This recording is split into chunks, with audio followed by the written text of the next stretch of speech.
His Blue Tinge broadcast on WXRK FM radio in New York caused a whole revolution in censorship. Let's welcome the meanest, nastiest, dirtiest DJ in the whole wide world, my man, Mr. Howard Stern. Good morning, everybody. How are you? Hey. All right. Thank you. Thank you so much, Arsenio. Thank you, Arsenio.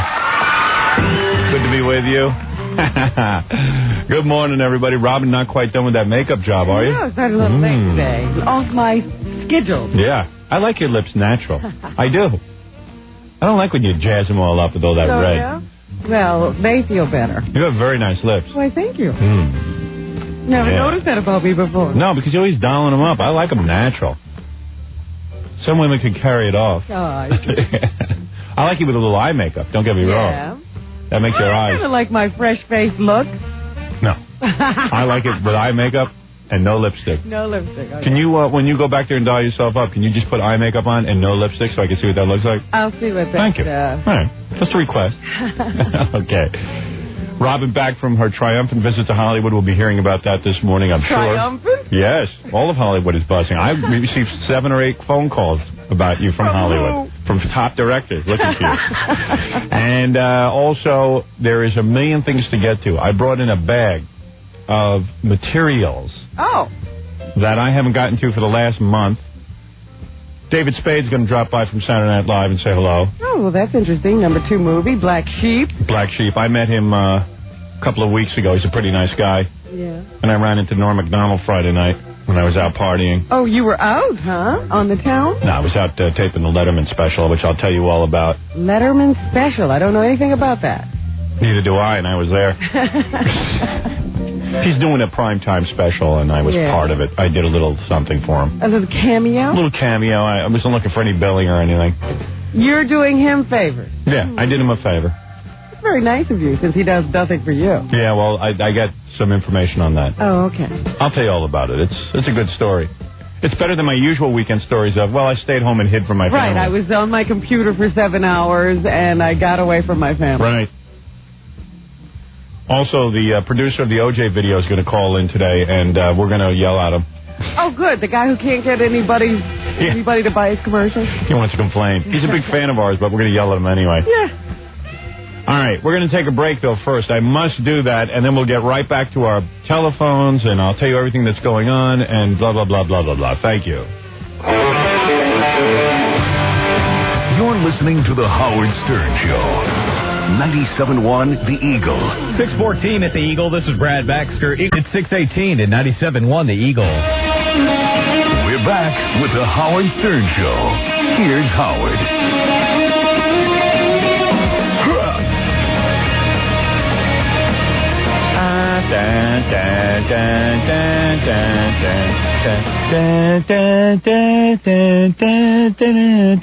Is that song? Degeneration. Yeah. How's that song look? In a world of... So you look good like that, Robin. Eye makeup and lips clean. It looks good, doesn't it, Fred? Look. Looks like an ivory girl right now. Yeah, seriously. Ivory girl. Except you don't have the tusks. Right. For the ivory girl. Yeah. Hold on a second. I got to play the Howard Stern Show jingle. He's the bad boy that you dream of, the excitement in your life. Howard says things you're afraid to, and he really loves his wife. He can help you get elected, and he hates the FCC. Revolutionizing radio, Howard Stern is truly king. You gotta love Howard, his future's bright. Trust the Howard Stern Show.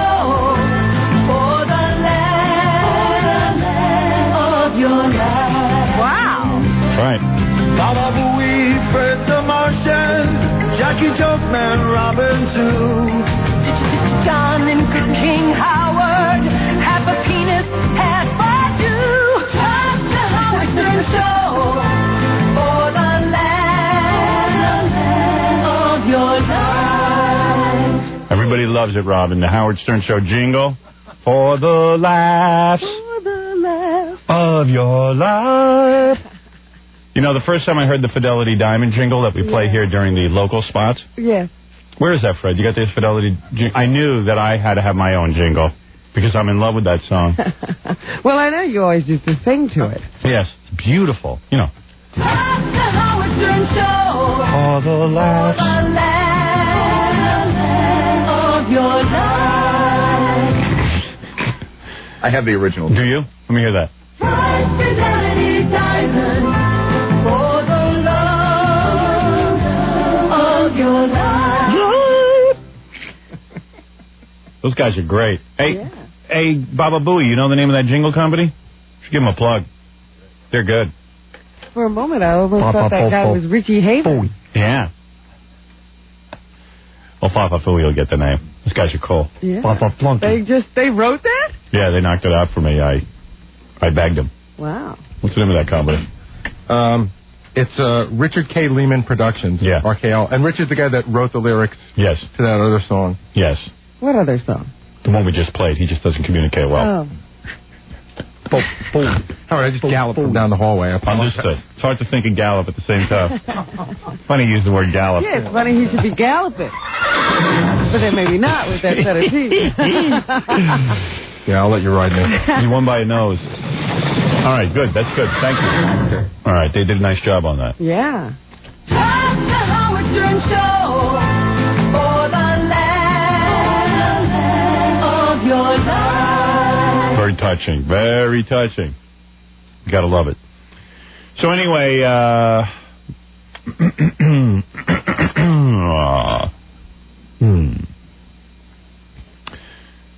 yeah, Friday I taped the Letterman Special. Well, I didn't bring it up to you on the air because, number one, there's a bunch of sickos who hang out at the side of the Letterman door, so... Oh, you didn't want to have them on alert. I didn't want to have them on alert, and also, because they just stand there like drones. I don't know how people have free time like that, but they stand there all day.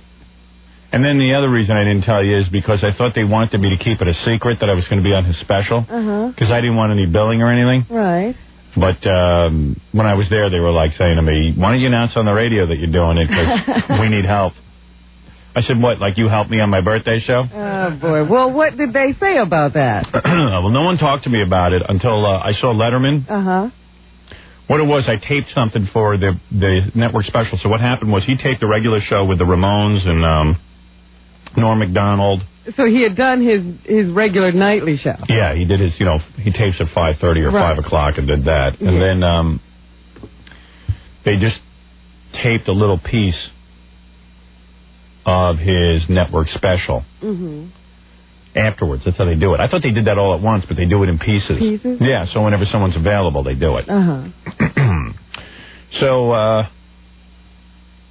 I wasn't going to do it because I'm done with all the publicity for my book. There's really no reason for me to be out there doing anything. And now I'm about to start, doing my movie and stuff. So why would I be out there at the Letterman show? But their head writer, Rob Burnett, who usually calls up with some pretty lame bits, he called me up and it was a real funny bit. I thought it was real funny, so I decided to do it. That's the only reason, because it was so good. It was so good that I just said, you know what, screw the fact that he doesn't help me, because he has helped me in the past, but I will... Well, you've helped him a lot more than he's helped you, I think. You bet. So anyway, when I was getting ready to go on and stuff, I taped this little thing for them, and then you had to go back and tape some more. Yeah. So Letterman comes out. He's so weird with me. Well, he's weird with everybody. I imagine. The whole thing was weird guy. I got in there, and I got there a little bit early, because I didn't know what time they were taping. I guess I got confused. And that chick who is from the record company with the Ramones, I had her come up to my dressing room. For what purpose? It was stupid. You know me, I don't cheat on my wife, so it was like, I said to Ralph, go get that chick to come up here. And she came up, and then I just said, how you doing? This is just like when you were at the Gary Shandling show. Yeah. And you had Linda Doucette in your dressing room. This was worse. This chick is such a hot blonde. I mean, you guys would die over her. She had already told you she'd go out with you, right? Not only that, she said, I don't have anything to do tonight, she says to me. Oh, she was really... She was ready. So then laying out the bait. And then Ralph asked her out. And did he go out with her? I think he's gonna. He gets all my girls. Because he hangs around with me. And they can't get you. And then she goes, look. I said, no. I said, first of all, Ralph has a social disease. And then Ralph got all upset because he says, hey, what are you ruining my good time for? I go, because, first of all, you could never even meet a girl like this. Second of all, did you go out with her at all? No. You never got out with her? Did you call her? Yeah, we talked. Yeah. He's already put the moves in. And his is his move. He calls girls and doesn't ask them out and then waits and then asks them out. And they ask him. Yeah, because he waits to act like he's not interested. No, I'm interested. She's nice. Yeah, but you're afraid to, not afraid, but you don't want to act over anxious. Yeah, like most guys would call up and go, hey, would you go out with me? Would you right, go? Yeah. He just goes, hey, how you doing? I would have gone out with her if, if there was something going on or right. she had time. If she had some money. She was busy, too. Right. So, anyway. She was real. Like, when I went down to get her, she was I was like, come with me. Howard wants to say hi. Wait, no, I can't wait. I'm nervous. I got to, she wanted to fix herself. Yeah. And she was apologizing that she didn't have something sexy on. Yeah, she didn't look that really hot. I mean, I thought she looked good. She looked good, but she could have looked hotter. Yeah. She didn't look as hot as she did the day before. No. But you go on Letterman and try and look good. So anyway, she came up to the room, and then she was like, yeah, gee, I'm looking for something to do tonight. I can't find anything to do tonight. And I'm like... You come home and watch movies with me. Yeah, why don't you come home, wife. Come home with me and my wife, who I've had sex with 9 billion times. So I could have had a really good date after the Letterman thing. Could have had a nice evening of cocktails and romance. Yeah, if you only knew how. Hey, if my wife would step down as my wife and get out of the picture, I could have a good time. She's like Diana. She's not giving up without a fight. She's like the Queen Mother. She won't abdicate. She's going to stay there. All right, she won't give another girl a chance. Charles would like to be king. Yeah, I really want to go out with her. What's her name? Kim. Kimmy. Kim, perfect name. K-Y-M-M. K-Y. Nope. Which is what we'll need once she gets in bed with me. I tend to dry a woman out. So I went in there, and Letterman was taping some bit with a bunch of, models and stuff. Yeah. Yeah. And it was real weird. You know who was there backstage? Well, first of all, so I was sitting there, and then I got rid of the Ramones record company girl. Yeah. And then I went to, I was just hanging out, and Norm Macdonald was there, so I sent Ralph to get Norm Macdonald from Saturday Night Live. Oh, you're just taking audiences. Yeah. I just said, I'm not going to go walking through the halls. Tell him he can come visit me. Bring him to me. So Norm came right up, right? Oh, he had to get changed, too. Yeah. I was like, I went to get him, I think, And he got nervous? He's like, he had some, sweatshirt on. He goes, I can't wear this. This is stupid. Let me put something else on. And he got changed. I was going to ask him out. He was like, he wants to go out for cocktails. I should have gone out with Norm Macdonald. He was trying to impress you. Yeah, so I was rapping to him. He's a really funny guy. He's he's very funny. I like him. Him and David Spade are the only two good guys on Saturday Night Live. So. And he seems to be a big fan of this show. Yeah, he is. He even gave me a joke that I could use about Magic Johnson, but for the life of me, I can't remember. He goes, I don't think I can use this joke, but I wrote it. You can have it. Oh, really? And you can't remember it? No, he kept, and I don't know. Then after he did his thing with Letterman, he came back up. He goes, you can use that joke, right? And I didn't even know what he was talking about. I said, what joke? The one I told you, stupid. It was like, something with the backboard, right? He said, Magic Johnson is back in basketball, and everyone assures us that it's safe, although the ball contracted AIDS and the backboard contracted AIDS. Or something like that. Something weird like that. But it was much better than that. So far, only the bullet board have come out. Yeah. But he was on set. It's the only thing I saw, and he did a Magic Johnson joke. But not that. I forget what it was. It was good, too. But because I don't remember jokes. I don't either. Yeah. I'm the worst. I might remember. Yeah, so it's like I didn't know what he was talking about. Do you remember it? No, I don't. I just remember it was funny, but I'm the same. I can't remember those long jokes. I couldn't remember anything. So then, I really wasn't going to do the Letterman thing because he was such a dink on my birthday. Yeah. But it's only because I thought the bit was so strong that I would go out and do it. But anyway, so I'm hanging around there, and then he's doing some bit with these models. Is this for the special, too? For the special.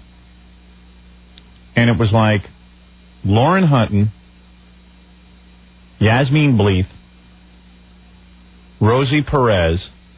These aren't models. Well, not models, but like good-looking girls. Okay. It was supposed to be like, sexy girls. I shouldn't say models. Some of them were models, like the black woman from Sports Illustrated swimsuit issue. Tyra Banks. And some other broads. Oh, Isabella Rossellini. Okay. and like some other broads. Other broads. Okay, Howard. And, I hear what you're who saying. else? Elizabeth Berkley? Yeah, Elizabeth Berkley from Showgirls. Oh, I wouldn't even know who that Oh, is. mellow out. You know exactly who that is. No, unless you say Showgirls. Elizabeth Berkley. What's that? Be mean. Don't be so full of yourself. Just because you're conquering Hollywood. You know. Saved by the Bell? Saved by the Bell she's on. No, unfortunately, Ralph, I think that's a little I watched that. below my age range. I watch it. That's a good show. It's below my age range, but No, it's not. You're right there mentally. Did you watch X-Men this weekend and Batman cartoons? Yes. Yeah, so did I. Very good, boys. My wife caught me in bed. She didn't know where I was Saturday morning. I was laying in bed watching cartoons, and then she walked in on me. She goes, you know, I needed you to be with the kids, and you got to take them to the dentist, and why are you doing watching cartoons in bed? Wait a minute. You get up in the morning. What time do you get up? I got up late Saturday. I slept till like almost 10 o'clock. Wow. It was weird because I don't know. I was up for a couple hours during the night, Uh-huh. and then I went back to bed. So then you get up.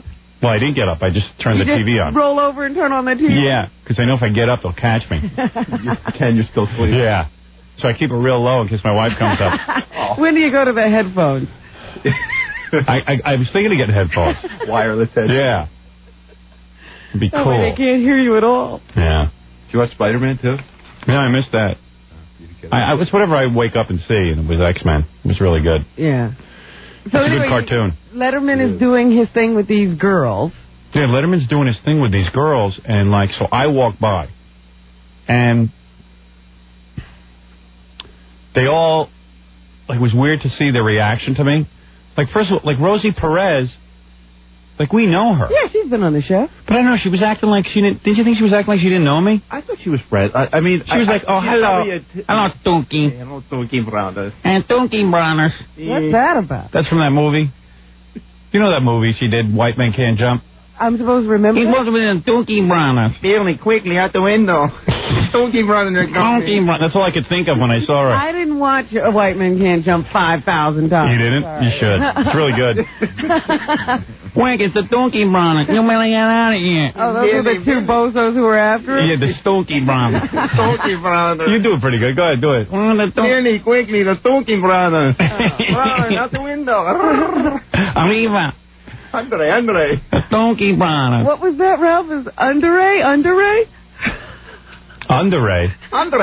What is it? Underlay. I don't know. I just know it's Andale. Andale, not Underay. Underay. Andale. What does that mean? Hurry. Stupid. Underay. Underay. All right, you can leave. He'll just sit there until, he just doesn't gracefully get up. And then start screaming Underay. I was just going to say something when you get to, what's her name? Oh, all right. Stunky Brothers. Stunky Brothers. Allungare, the Stunky Brothers. She sounds like Desi. Yeah. So, like, I saw her, and she was friendly, but, like... Not like a friendly person who knows you. Yeah, like a standoffish. And same with Yadine Bleeth, like, I was turned around. If I didn't, like, notice her, she wouldn't even say hello to me, I don't think. That happens all the time. Yeah. It was weird. People don't talk to each other. I know. It was weird, and I know her. I mean, I've had her on the show a couple of times. Yeah. She surprised me. I thought she'd be a lot friendlier. Yeah, like, hey, Howard, how you doing? Yeah, she was just kind of like staring at you. Weird. I know. It was, like, strange. It happened. When I was on the plane last night coming home, first of all, Seal was on the plane. That guy I've been touched by a rose and homo music. But he's sitting up there, trying to, in a fur coat or something. Yeah. On a plane. Take the coat off. Somebody tried to convince me that crap all over his face is tattoos.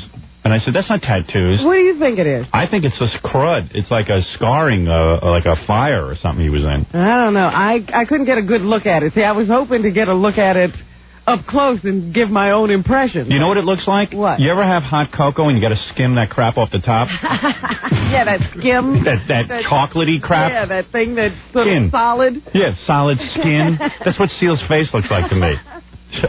You got to skim that crap off the top of the cocoa. Maybe he plays it up on camera. I couldn't get a good look at it. Yeah.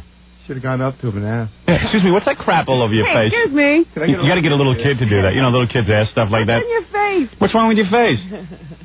Seal won't say what it is. No, but he's very tall. I was surprised at how big he is. Yeah, he's a good-looking guy, except that crap all over his face. Yeah, he was much better looking than I expected. Was he with a girl? Yeah. Yeah. No, I'm just curious. Like, what is? I don't know what her. Was she hot? She was like Indian. Oh yeah. Yeah. She wasn't a Negro. Don't think so. All right. She's Indian. Well, that's cool. At least like it's somebody sort of almost from his own race. I don't know that they're dating though. Oh yeah. I don't know what their relationship. I'm sure they are. Was she cute? Was she look like a model? No. Did she have crap all over her face? An assistant or something. Did she have crap all over her face? No. She had nothing on her face. So maybe it's not contagious. That's how you know. Well, they let him on the plane. I figured it wasn't catching. Yeah, the creeping crap from Seal's face. We'll all start looking like that. And then Paulina, who I run into all the time. Who is Paulina? Paulina Paraskova. Oh, the model. Yeah, the model. Yeah. I see her a lot. Does she say hello to you? And we never speak unless I say something. Oh, she's a real stuck-up. And then it's just like that. It's like, oh, I thought I recognized you. Oh. You went over and said, hi, Paulina. Well, I was leaving the plane. I didn't say anything. I said, this is ridiculous, because this always happens. Was she with Rick? No, she was with their kid. Oh. She was traveling with a kid. And so on the way out of the plane, I was passing her. I said, hi, Paulina Robin. Oh, yeah, I thought I recognized. What is she, a Polak? Yes, or something. What is she, Fred? Czech. Czechoslovakian. That's a Polak. I thought I recognized you. Czech is Polak in my book. Anybody from those Slavic nations. Hydrate Polak. All right. She's a Pole. With a pedigree. Right. Yeah. So you said hi to her? Yeah. You didn't say anything to Seal, did you? No. What was I going to say? Seal. Should have thrown him a fish. Seal. And it was so funny because I've been kissed by a rose. Yeah, it's like, what do you call Seal? So when the stewardess or flight attendant or whatever they are was bringing him back his coat because he finally let it go. Yeah. She goes, here's your coat, Mr. Seal. Mr. Seal. Mr. Seal. Monsieur Seal. It's Mr. Seal, everybody. Does he have like one name, Seal? Is that like Seal Schwartz? Yeah, I don't know that there's a last name. Seal. Seal. I like that one name. Those drivers. Yeah. Tell us how you got that crap all over your face, and tell us what your last name is, you bastard. I'm gonna call you Mr. Seal. Well, that's pretty cool. You had some. I never get good celebrities. There was nobody on the way out, but it was a star-studded plane on the way back. My last trip to California, I was on a plane with some big shot movie guy. Oh yeah. Like a guy who's known in Hollywood as the top producer of movies. I don't even know his name. My agent was practically. I almost had to get the stain out of his pants. Because he was traveling with. He was anxious for that invite. And he was traveling with his son and his son's wife and his grandkids. Oh yeah. And the son, you could tell, is in the business with his dad because he was walking around with scripts and being generally a jackass, trying to show all the girls his scripts. Right. Of course, even though he's married. Yeah. Of course, I recognize that move because I do the same one. Well, you know what? I could have been. This is the second time I actually could have been on a plane with a script and I left my script home. Oh. Well, that's nothing. You should see what I have a movie meeting today. I have not only my script, but Gary Marshall sent me a script binder. Oh, that's right. So, like, at first I was saying... You have your binder. At first I was saying, like, should I show up at the meeting today with my binder? Like, maybe that's pretentious, Look at it. That's great. Isn't that cool? Like, and here's my notes on the script. Oh, boy. 3 pages, 300 pages. See, and like, here's my script and my binder. And it fits right in there. Look at that. See? All right. And it says private parts on the front. Yeah. See, so I have my script binder. So I was That's saying, impressive. I'll be the only one at the meeting with a binder. And I'm the only one there who's never done a movie. Yeah, you're only one hardly in the business. Yeah, right. I got a big binder. I said, you know what? Screw it. I'm going to bring my binder. Why not? Yeah. How often are you going to get this? Yeah, screw those bastards. You gotta use yeah, who cares? I was going to take it out of the binder so I would look like everyone else. And I just said, you know what? I'm not like everyone else. I have a binder, goddammit. You're the star. Yeah. You have a binder. I'll walk around with my binder. I don't want my script ruined. Presentation. This is my own special script with my handwritten notes. It's Yes. got to be protected. Yes. So I brought my binder. Oh, very good. It's cool, huh? Yeah. So there was this mogul on the plane the last time you were? Yeah, and then the mogul's son was dealing with it. He wasn't being a show off because he's probably sick of the whole business. But the son was running around showing off his script, and And then, like, going back to his wife, and then, then he had to get a seat next to his father to discuss business. Up in first class, moving around the whole time. Yeah, he had his kids moved around, and his wife, and me, when I travel with my wife and kids, which is very rarely, I put my wife and kids in coach, and I sit in first class. Yeah, I let my wife sit in first class, so the kids back there with the housekeeper. Hey, I'm not spending all that money so they can sit in first class. Oh, you're terrible. That's a lot of cash. It's a waste. They don't appreciate it anyway. Yeah. And they're too little. Yeah. They don't need a big seat. The kids, go back there with Mommy. So Daddy can spread out and relax. Oh. I'm like the worst guy in the world. Yeah, it's no fun being with you. No, it isn't. Although I'm getting into this whole new thing. My wife sent me the other day to pick up my daughter from school because she wasn't feeling well, which was an emergency. And I was like, oh, I can't go there. I'm too famous. But since nobody was home, I had to go do it. Right. And it's a great thing to do, man. You see all the hot moms that show up. Oh, no. It was really cool. Like, I pull up, and it was like right at, like, when they let the kids out of school. Yeah. So I pull up my car, and at first, like, there's only a couple of people there. And all of a sudden, I realized in every car are hot broads, because some of the moms are really nice looking. Yeah. What kind of car do you drive? I drive the Jeep up over there. Yeah? So, I got the Jeep, and I got the blacked out windows, and then all of a sudden, I start seeing the moms, so then I crank the radio real loud, so I'll get some attention going toward myself. I thought you were actually going to say it was really nice spending time with my daughter. Well, that was good too, but hey, listen. No, the reason you want to go back is because of the mom. There wasn't one freaking dad in the whole joint. There wasn't one dad. You're going to volunteer for this job now. I was the only hot guy, and then I saw Gail there. You know Gail, my wife's friend, and then she was talking to some hot broads. So you went over and said hello? Yeah, I'm into picking up the kids now. I don't even want to do the school bus anymore. And my wife can't understand my enthusiasm. Plus, Gail can introduce you to the other moms. Yeah, and I can talk to the other moms about show business and, And family and kid problems. Yeah. You can commiserate. You might have to start driving up in a convertible. And you know what's real cool about it? Like when I'm off the air, they're always like, oh, he's so nice. Because, I put on that sensitive Howard Stern thing. Of course. Concerned Dad Howard Stern. Yeah. Mr. Mom. Yeah, Mr. Mom Howard Stern. So you're there, and you're hanging out with the moms, and they're all hot. Some of them are hot. Some of them are housefrows. And some of them surely have to be frustrated. Some of them dress some of them dress like they're going out on a date. Yeah, they're looking. They're wearing little short skirts and heels, and their big chests. I'm convinced half those moms have breast implants. That's what's happening now. Yeah. Regular women are getting all of this work done. Yeah, regular women. Yeah. And now that they know you're coming, they're probably going to wear better outfits. Yeah. They're going to expect you. Yeah. And when I go there, I take them by surprise because, they're like, oh, we thought you were such an ass, and we thought you were like, They don't say that, do they? No, but all of a sudden it's like, wow, Howard's really great. He's like a really nice guy. You're pitiful. You should see me when I have to go meet the teachers. I put on the real nice Howard Stern.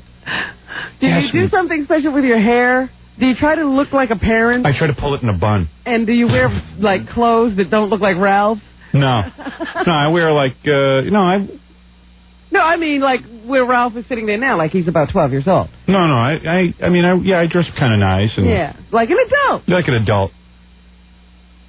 Yeah.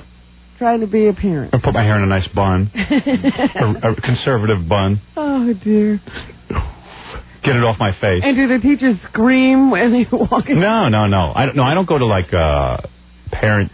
I go to parent-teacher meetings sometimes with my wife. Yeah. But now a lot of them are at night and stuff with all the other parents, and I don't want to go to that. But you've never had a teacher give a startled look when you show up? No, they generally know it's me. Oh, okay. They generally know that Satan is coming through the door. They're prepared. But then what I do is I try to calm them down by showing them how great a guy I am. Sure, and how involved you are. Yeah, and I'm like, first of all, let me say something, Mrs. So-and-so, that we see Emily has a beautiful love of learning, and I must tell you that my wife and I are very pleased with the quality education that she's getting, and, we feel we owe a lot to you, and then that calms them right down. Right, okay. Because no parent ever says anything nice to them. They just bitch and moan. Yeah. The parents in our neighborhood are like, they're all like yentas with... problem, it's your problem. Yeah, they're like yentas with tons of time on their hand to get involved in the school. Yeah. Which is what I like. Sure, because it makes the school better. Yeah. And we could sit back and be nice. You just reap the benefits. Right. But I'll tell you something, picking up my daughter, there's some benefit there, too. See some hot babes. And no Never husbands. about the family with you. No. And no husbands. And I hate going out with my wife and their friends because you always have to go out with wives and husbands. Right. And then the husbands spend all night talking to me, and the wives, I'd rather talk to the wives. You get stuck with the men. Yeah. And the men are all bores, and they all want to talk about sports and crap, and I'm not even into that. Or they want to talk about my radio show. Right. And what they heard. Invariably, I don't know why it is, I never bring up the radio show. Me neither. And people, I guess, are waiting for you to do it, because if you don't, then they do it. Yeah. Then you get some guys who even bring up Imus and he's not even a. They always have to talk about the other people on the radio. Yeah. And it's not even a factor in my life. Imus just never even enters my mind. Never think about it. I never think about him. It's not like I go home and think about Imus. And I always wonder, why do you have to tell me anything about it? Because he's not even a factor in the ratings. It just doesn't matter. Or they're like, do you know this? I say, no, I don't know anybody in radio. Don't know a soul. Anyway, I was telling you about Letterman. Yes, so how did we get that? Let me take a break. I'll tell you some more about that. All right. And then we'll get to our phones and everything right after these words. You're listening to The Howard Stern Show. Stay right there. 97.1 The Eagle. 646 at The Eagle. This is Brad Baxter. It's 651 at 97.1 The Eagle. Call Howard on the Eagle's toll-free line. 1-800-54-STERN. He's the bad boy that you dream of, the excitement in your life. Howard says things you're afraid to, and he really loves his wife. He can help you get elected, and he hates the FCC. Revolutionizing radio, Howard Stern is truly king. You gotta love Howard, his future's bright. Trust the Howard Stern Show for the land of your life. Baba Booey, Bert the Martian, Jackie Jokeman, Robin too. John and Good King Howard, half a penis, half a Jew. Trust the Howard Stern Show for the laughs of your life. Ah, what a nice little intro this morning. Something about penis in there, but I don't know what they say. I don't know what that line is. That's the one. Penis half a Jew? I can't make that out. Well, anybody who can tell us what that line is? What is it? Half a penis, half a Jew. Half a Jew. Oh, half a penis, half a Jew. That's hard to work that into a jingle. Yeah. Very hard. Yeah, that was a tough one for that singer. That's a good sign of a jingle, though, when you have to hear it a couple 100 times before you can know everything. It's like a good song. So where was I in my opus of a weekend? You were We back haven't even gotten to to you Letterman. yet. Yeah, so I was at Letterman, and it was kind of weird because, all these hot babes were there, and they were kind of they were acting weird, They were all kind of, Yasmin Bleeth, I know from Baywatch, and I know Rosie Perez, but I don't know, everyone was kind of standoffish. And as you were saying when you were on the plane coming back from Los Angeles, you've seen Paulina Porzakova, who knows who you are, and you know who she is, but she can't say hello to you. We ride at the same stable. It's not like she only saw me once. Right. She's weird. Yeah. That's how Rosie Perez was. Yeah. Hey, Stonky Brothers, you better get out the window now. So, I was the Stookie Brothers. Everybody's running. Everyone's running. The friendliest woman there, Isabella Rossellini. Really? Yeah, really nice woman. At least to me. I don't know if she's nice to anyone else. Hello, Howard. Because I thought she'd be weird. She was really friendly. Maybe she didn't even know who I was. Did she give any indication that she knew who you were? No, she was just like, hey, how you doing, and blah, blah, blah, blah, blah, blah. And, she was just being friendly because everyone was hanging out backstage. She was being real nice. Well, that's nice of her. And but there was this weird move going on. You know that the old model Lauren Hutton who claims old model? Yeah, who claims she's still a model, but she's not. It's almost time for her to go to the graveyard. Yeah. The model graveyard. She was doing this weird thing. I can tell when people are trying to get my attention, but in a negative way. She was. I don't know. I might be wrong, but she seemed to be creating a scene to almost go out of her way to be not near me. Mm. She was there was some commotion there. You know what I mean? Like she was making it obvious that she was trying to stay away from you. Yeah. It was weird. What's her problem? I don't know. This is just a guess. It's just an intuitive thing on my part. Didn't you think, Ralph? Ralph was there, so he would know. You know, she was really weird because she really seemed like she was trying to get your attention, but she wouldn't look at you, and she started mumbling something. Yeah. Like, are you sure that you're not going to, like, maybe you should come over here? But she was, like, staring off, but not looking at you, but talking to you. It was a weird thing. Yeah. I thought I kind of got the attitude that she was...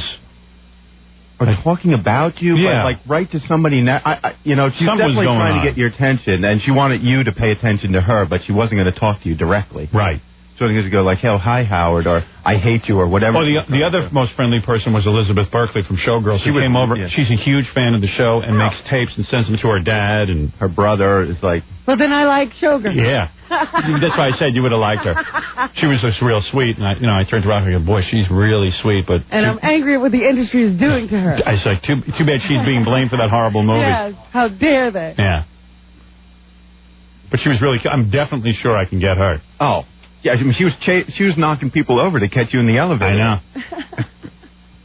And that's a nice little piece of ass.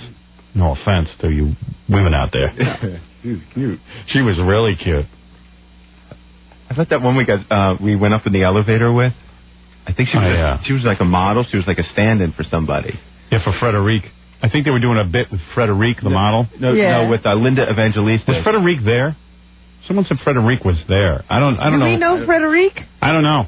But Linda Evangelista was supposed to be there. She couldn't be there. Had a stand-in. The stand-in was the cutest one there. Oh, wow. The hottest. Yeah. Rosie Perez was wearing like a cutout top and showing off her breasts. That was kind of cute. Yeah. But they were supposed to be sexy girls, and they were all wearing conservative outfits. Elizabeth Berkley was showing a lot of cleavage, a lot of breast. Yeah. But Yasmin had like so much clothes on. Yeah. I mean, that's a girl who that's her thing. She unless she's working. Yeah. That's a girl who runs around in a thong for a living. Right. And then she covers up the rest of the time. She was wearing a dark pantsuit and top, and it was weird. I almost want to tell you what I did on the Letterman special, so this story would make even more sense to you. Uh-huh. But I'll wait till after it airs, because I don't think they want me ruining the bit. It's supposed to be a surprise. Yeah. Well, you were going to tell me what they said about the birthday show. Oh, yeah. So then I see Dave, who Letterman looks like he weighs about 8 pounds now. I know. He's emaciated. He's a Biafran child. He really is, man. And he looks disturbing in person. And he's obsessed. Yeah. With this whole thin thing. Yeah, he's obsessed. Because he only eats one meal a day. He's probably got a headache. And runs everywhere. Running constantly. And then whenever I grab him or anything, like remember when I was dressed up as a woman for the Miss America thing? Yeah. And I hugged him? He was like, no, my neck, be careful of my neck, be careful of my neck. He always has this back and neck pain. Oh. And it's like, it's all psychosomatic, but he doesn't believe that. Of course not. He could get rid of that in 2 seconds. And I've told him how to get rid of it, but he won't do it because it's me telling him. You know how some people are? He can't do what you would do. Right.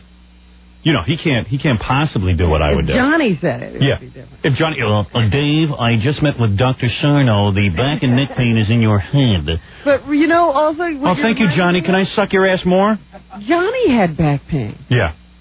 Well, Johnny. Dave has it. That's right. Johnny always had to stand up straight because he had back pain. That's right. Yeah, that's right. That's funny. He inherited the back pain of late night. Yeah, because in this special coming up, the HBO movie, Late Shift. Yeah. David Letterman has to call Johnny. He has to call Johnny every minute for advice. How do I handle this? Yeah, his agent or something says to him, Dave, there's only one person who can help you with your decision of whether to go to CBS or at NBC. And you know who that is. Dave goes, I don't want to bother him. And he goes, well, I think it's time for you to call him. Him. And then, you think Dave's going to pick up and call the Pope. The way they call, and Johnny answers the phone, who's Rich Little. It's really funny, and he goes, yes. So he talks just the way he did on TV. And he goes, Dave, I would go to CBS. It was even more dramatic than that. He goes, if I were you, I don't like to give advice, but if I were you, and I were in your shoes, now that's what you're asking me, is that correct? Yes, Johnny. I would go to CBS. And then Johnny hangs up the phone, That's it. That's it. No small talk. Bunch of uptight dudes. Yeah. I would go to CBS. Duh. At this point, you're not inheriting the Tonight Show. You're inheriting the Jay Leno Show. It's great. That's hysterical. Yeah. So, yeah, Elizabeth Berkley was real friendly to me. You're telling me about the birthday show. Oh, so Dave walks up to me. He's all emaciated and stuff. And he looks really bizarre at this point in real life because he doesn't even look like David Letterman. And he walks up to me. And Morty, wherever Dave walks, Morty walks, his producer. Morty walks with it. Yeah, Morty has to walk alongside him. Because either Letterman is a basket case and is as responsible for himself as Christopher Reeve, or Christopher Reeve is more responsible. Yeah, really.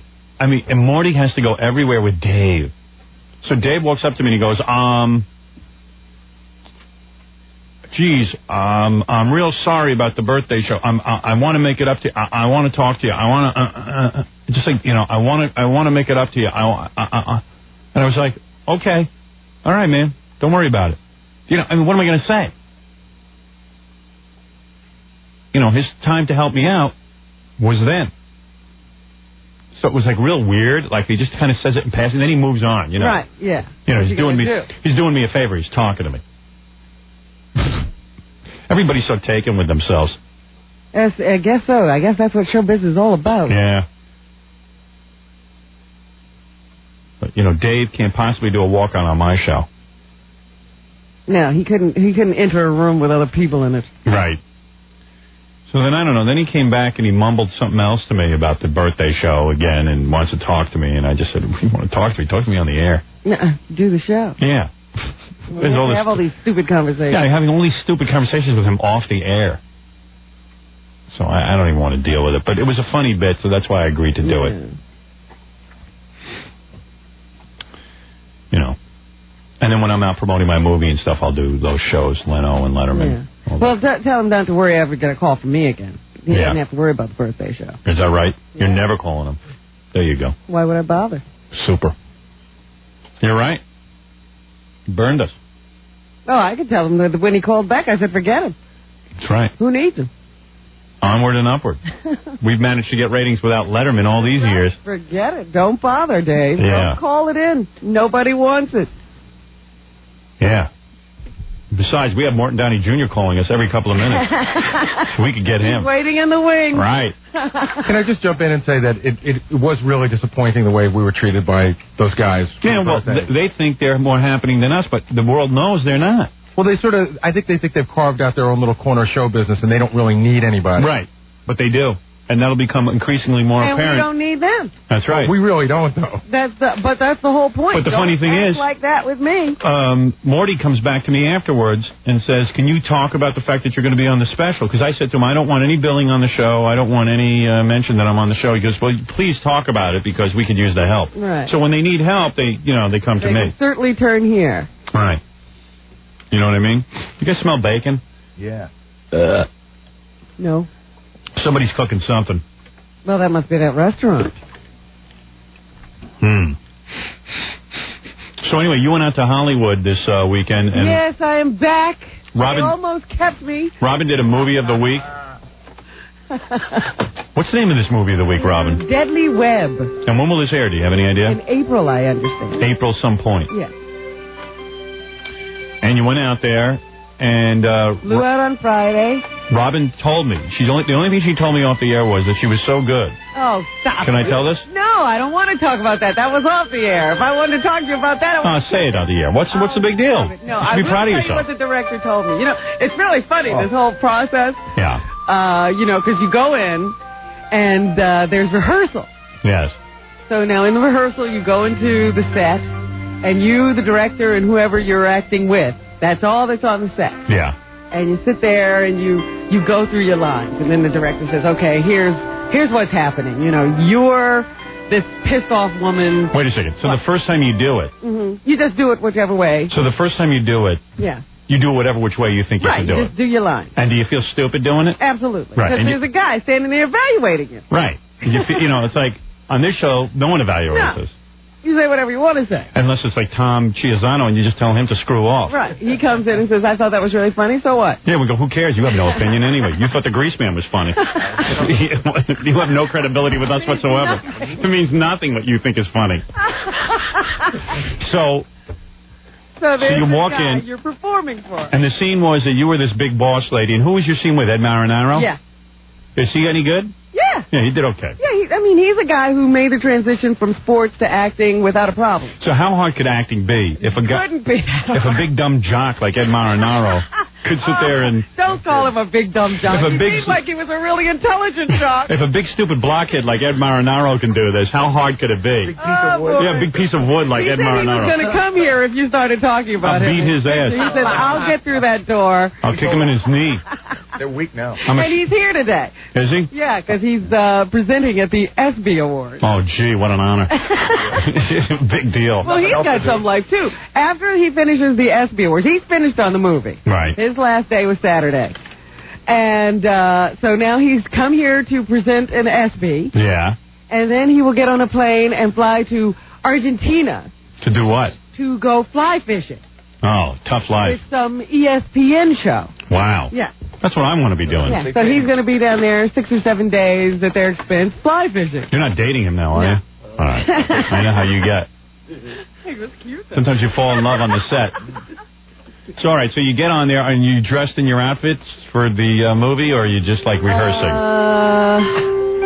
I think we're not in our outfits. You're in your casual clothing. I don't remember that one, but you don't necessarily have to be in your clothes, your scene clothes for this rehearsal. I see. So you're on there, but you're in the set that you're going to be on. Right.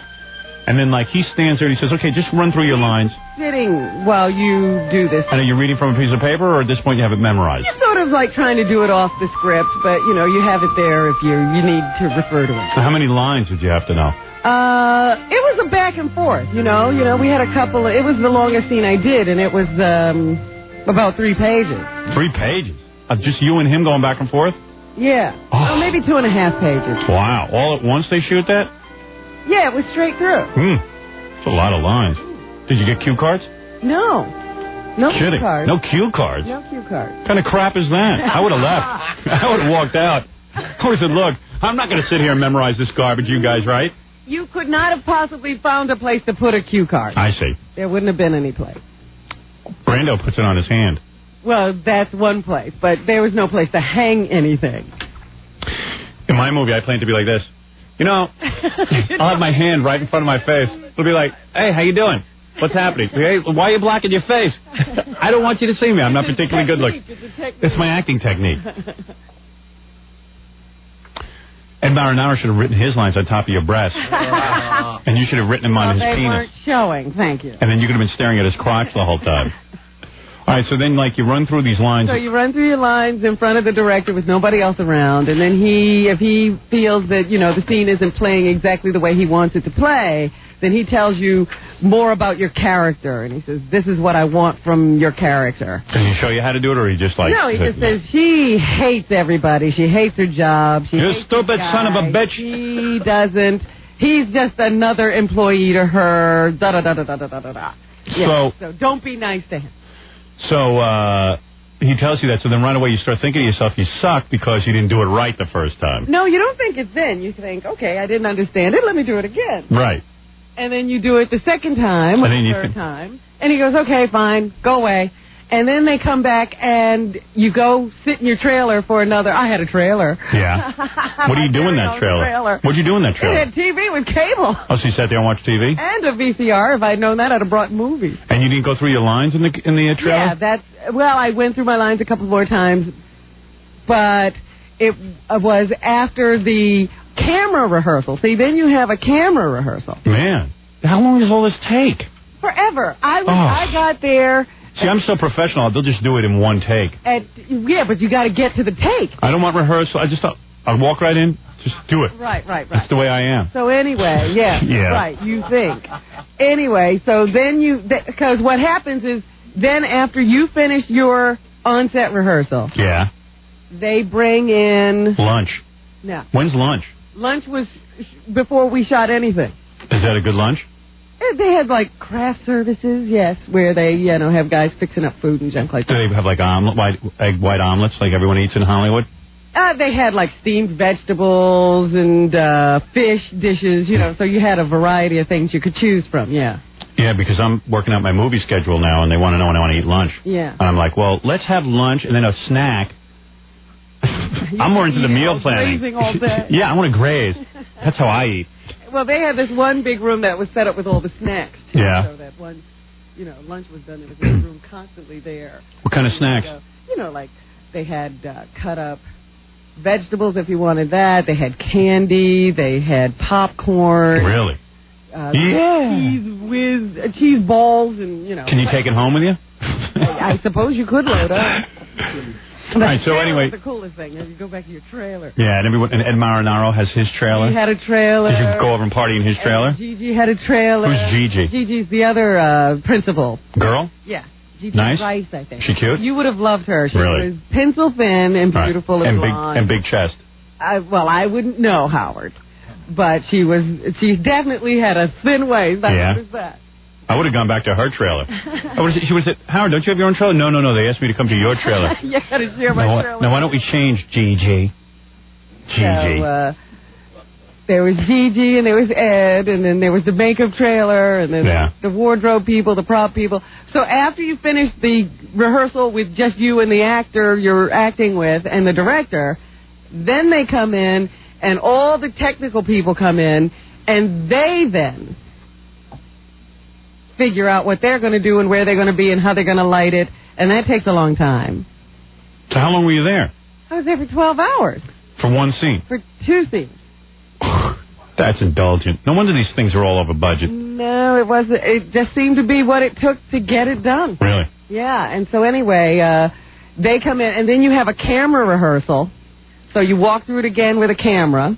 Now, by the time you do your... decide where the camera's going to be. By the time you do your camera rehearsal, you get the lines memorized? You might not. Nobody ever memorizes them like they're rote, Howard. Really? Yeah. And then, like, you just do So you go through the camera rehearsal, and then you get more, you know, the funniest thing that happened to me that day was after the camera rehearsal, everybody broke for lunch. And I said, geez, I haven't done anything yet. It's time for lunch. Yeah. You haven't done anything that's been committed to film yet, and you're eating. That's right. But he threw everybody out off his set and kept me there. Uh-oh. So then that's when you're like, uh-oh. So that means that you were screwing up. So you're like, so now were you bumming out? Here we go. I'm like, well, you don't have time because you didn't know this was going to happen. It's like everybody off the set, and he keeps pointing at people. You're like, when is he going to point to me and tell me to get off the set? And he never does. Oh, man. So you must have really started getting paranoid. Yeah, I was like, uh-oh, here we go. Because, like, you know, that means you're screwing up. That means you're no good. Oh, man. You mean like Ed Marinaro disappears? Right. He says, get out of here. You go. Everybody out. Big director. Who is this director? What's his name? Jorge. You took direction from a guy named Jorge? Not even an American. Jorge. Jorge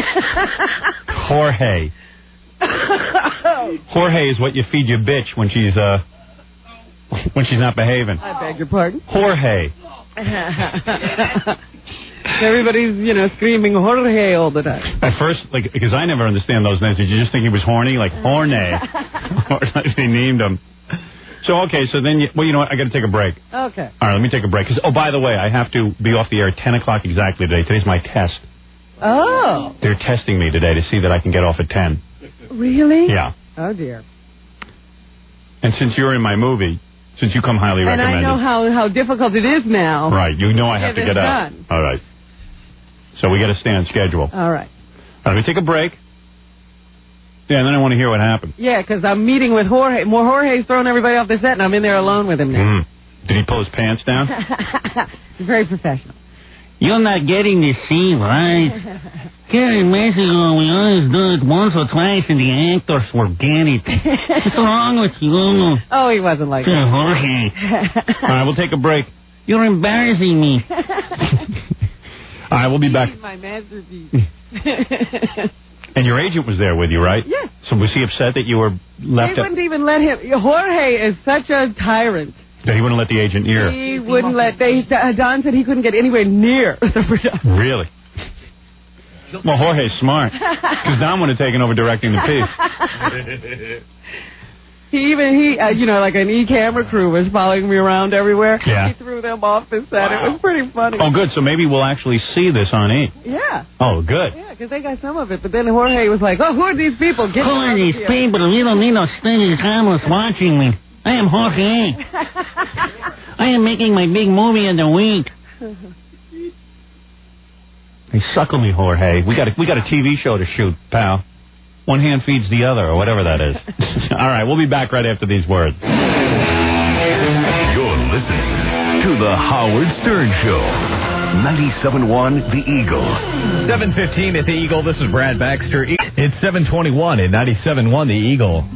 Our jingle. Bad boy that you dream of, the excitement in your life. Howard says things you're afraid to, and he really loves his wife. He can help you get elected, and he hates the FCC.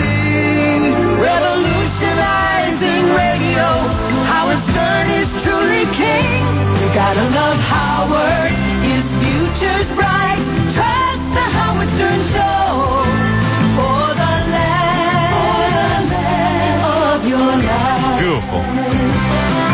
Baba Booey, Bert the Martian, Jackie Jokeman, Robin too.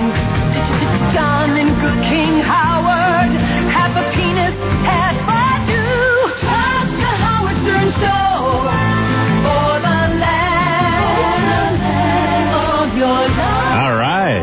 Beautiful. I'm still struggling over that. It's a half a penis? Yeah. Half a Jew, half a penis. It's beautiful. The whole thing, man. Those guys are geniuses. David Spade is waiting. I don't want to keep him waiting too long, but I did want to hear the end of your story. Yes. So then you finally, so the guy pulls you into a room by yourself. We're talking about Robin. We're talking about Robin went out to, because we just were gone for an hour and a half. Right. Robin goes out to Hollywood to make this movie of the week, and she does these rehearsals and junk, and then the director throws everyone out of the room, and she has to be alone with them. And so at that point, is it racing through your mind that you suck or something? Yeah. Yeah. I suck. But it was pretty funny because the guy comes over to you and he's like, when your parents, if you're a good parent, they say you go in and you tell your kid what they do well. Right. Before you lower the boom on them and say they did something bad. So that's what he does. He says, you got a lot of things going for you. Does he have the Spanish accent? Yes. And does he mix up his Spanish with his English? Does he ever go like, No, he speaks English very well. Let's take a siesta for 2 seconds, please, everyone. Please. Come on, it's very caliente in here. Very caliente. Come on, everyone out. Por favor. Does he do a lot of por favors? Mira. Does he say mira a lot? Mira. Look. No? He spoke only English. I hate taking direction from... I would not work with a foreign director. Why not? I don't want these guys telling me what to do. They can mess up my delivery. Yeah, they don't understand. What do they know? Well, if they're directing you to be you. Right. That's one thing. But if they're, they've got a character they're developing, it's another. So he pulls you into the room alone. You got a lot of things going for you. Yeah, like what? Two nice things. Let me hear what this I got the left breast and the right breast. Those are two really good things. All of a sudden, you know what it is? What? Like on Friday, you didn't even know this guy. That's right. On Saturday, he's telling you what you got. I haven't had a boss in a long time. You don't even know who this guy is, and he knows what you got going for you. He sized you up. He looked through that camera lens. He knows something. Let me tell you something. You got a lot of nice things going for you. Vagina and breasts. Now get out of my set. You're right. And you're sitting there. And so I'm sitting there. You got a lot of things going for you. He says, you have a very powerful presence on the camera. The camera loves you. Yeah, you and Antonio Banderas. Really? Yeah. The camera loves you. It soaks you in. You got expressive eyes. Oh, boy, what a load of horse crap. You got a great voice. So, he says, you can do less. Oh, you were overacting, in other words. Right. Hey, you, don't come in this room. Is his pants off when he's telling you this? No. I am Jorge. Oh, what is your last name? Just Jorge. I am Jorge, the director. All right, so he says you got a lot going for you. Yeah, and so you can do less. You can do less. Less movement, less facial expression. Yeah. And I was like, not stiff. Not this. So then I say, oh, now I've got my work cut out for me. Right. And I go back to my trailer. And instead of watching TV on cable. Yeah. I go back to my trailer and start rehearsing my lines without moving. Like a robot, like Candice Bergen. That's why she wins so many Emmys. She doesn't move. So then I go do my thing. Then you have when you come back in after lunch, everybody broke for lunch after that. Yeah. Haven't done a damn thing. I'm eating lunch. And you come back, and now you're in your clothes, and you're on the set, and they got the blocking all worked out. You walk through with the camera now running behind you a couple of times, and then you shoot the scene. And he's like, you are magnificent. Yeah? You are magnificent. You are magnificent. You are better than Ed Marinaro. You are my Scarlett O'Hara. You are magnificent. Really good. Very good work. Really? Yeah. So you got an A+. Yeah. And then... is that when he said he wants to have you in future movie of the weeks? No, it was after we did, then we had to go through this whole process again for the second scene. I see. Which I did with Ed and Gigi. But that time he didn't need to pull you into a room by yourself. No, because I knew the character, I knew what to do. Now you're a professional actor. Now I'm great. Yeah, oh, man. Very good. Very good. You got it now. All right, now get the hell out of here, all right? Meanwhile, the guy sounds like Ricky Ricardo. And he's telling you what to do.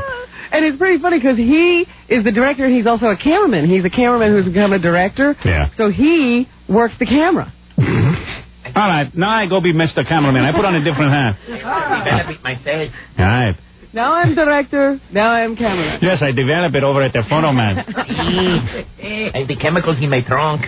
And he's on this camera, and people move him around. Right. So he doesn't even walk on the set. He's like Christopher Reeve.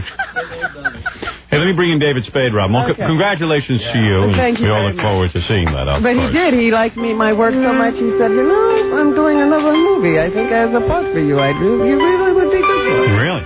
Would you do it nude? Movie of the week, Fred. If you were naked, you would look much better on camera. You have beautiful breasts and eyes. You ever like Is that David Spade? Bring him in. Look at him. Oh, come on in. Hey, it's you. Sit down, man. Why don't you mellow out? Oh. Why don't you relax? So I met David Spade's from Saturday Night Live. Yes, I recognize him. One of the few good reasons to watch Saturday Night Live. Him and Norm. Yeah, Norm. Norm is cool, and you're cool, and then you got the rest of those cast. Some of the girls on the new Saturday Night Live are pretty good. I haven't watched too many episodes, but I thought there was, some interesting cast members there. The one who does the cheerleading thing is real talented, but if they do it one more time, I'm going to punch my screen out. Yeah, she's great. Yeah, she's really talented. And even the guy who plays the sort of gay cheerleader, he's pretty good, too. No, he is great. He's pretty good, too, but the same sketch every week. It was funny the first time. We got so many letters saying you don't do any characters. Recurring characters. So, of course, we overload on recurring characters. You know what? One of my favorite Saturday Night Live sketches is Bye-Bye. But you get so much crap for that one.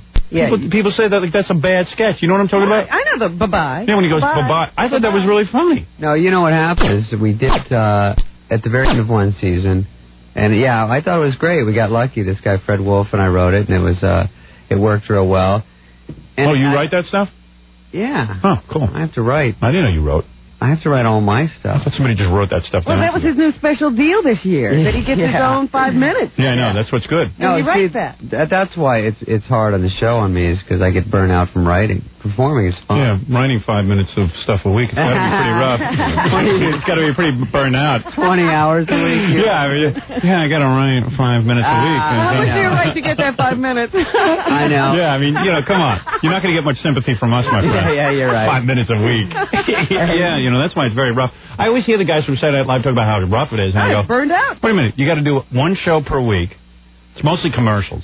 Yeah. Quite frankly. Now, you know what I mean. Don't talk commercials. Yeah, but I mean, well, I remember I drove somewhere this summer from my house to wherever I was going. Yeah. Pure commercials. I never got to hear it. Never was us. You want to know why? That's my fault. Because I'm supposed to break like every 10 minutes and just do 2 or 3 minutes of commercials. But once I start rolling on something, I don't want to break. Yeah. You know, I don't want to break in the middle of something. No, you're So what I do is I let them all pile up, so I do 20 minutes of them in a row. Yeah. So if you catch us But there are fans of just the commercials. Yeah. There is an Just Commercials show. If you just catch us, after I do commercials, and you listen straight through, you won't hear, you'll go, wow, this guy goes commercial-free for 45 you minutes. don't think there are any commercials on this show. But then you suffer. You're right. So anyway, the first time I ever met David Spade, it was kind of exciting for me. I can tell this story now, I think. Sure. I hope so.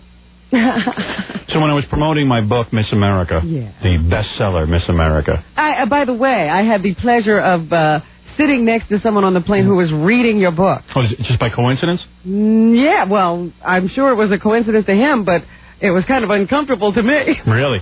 Why, was he reading about you?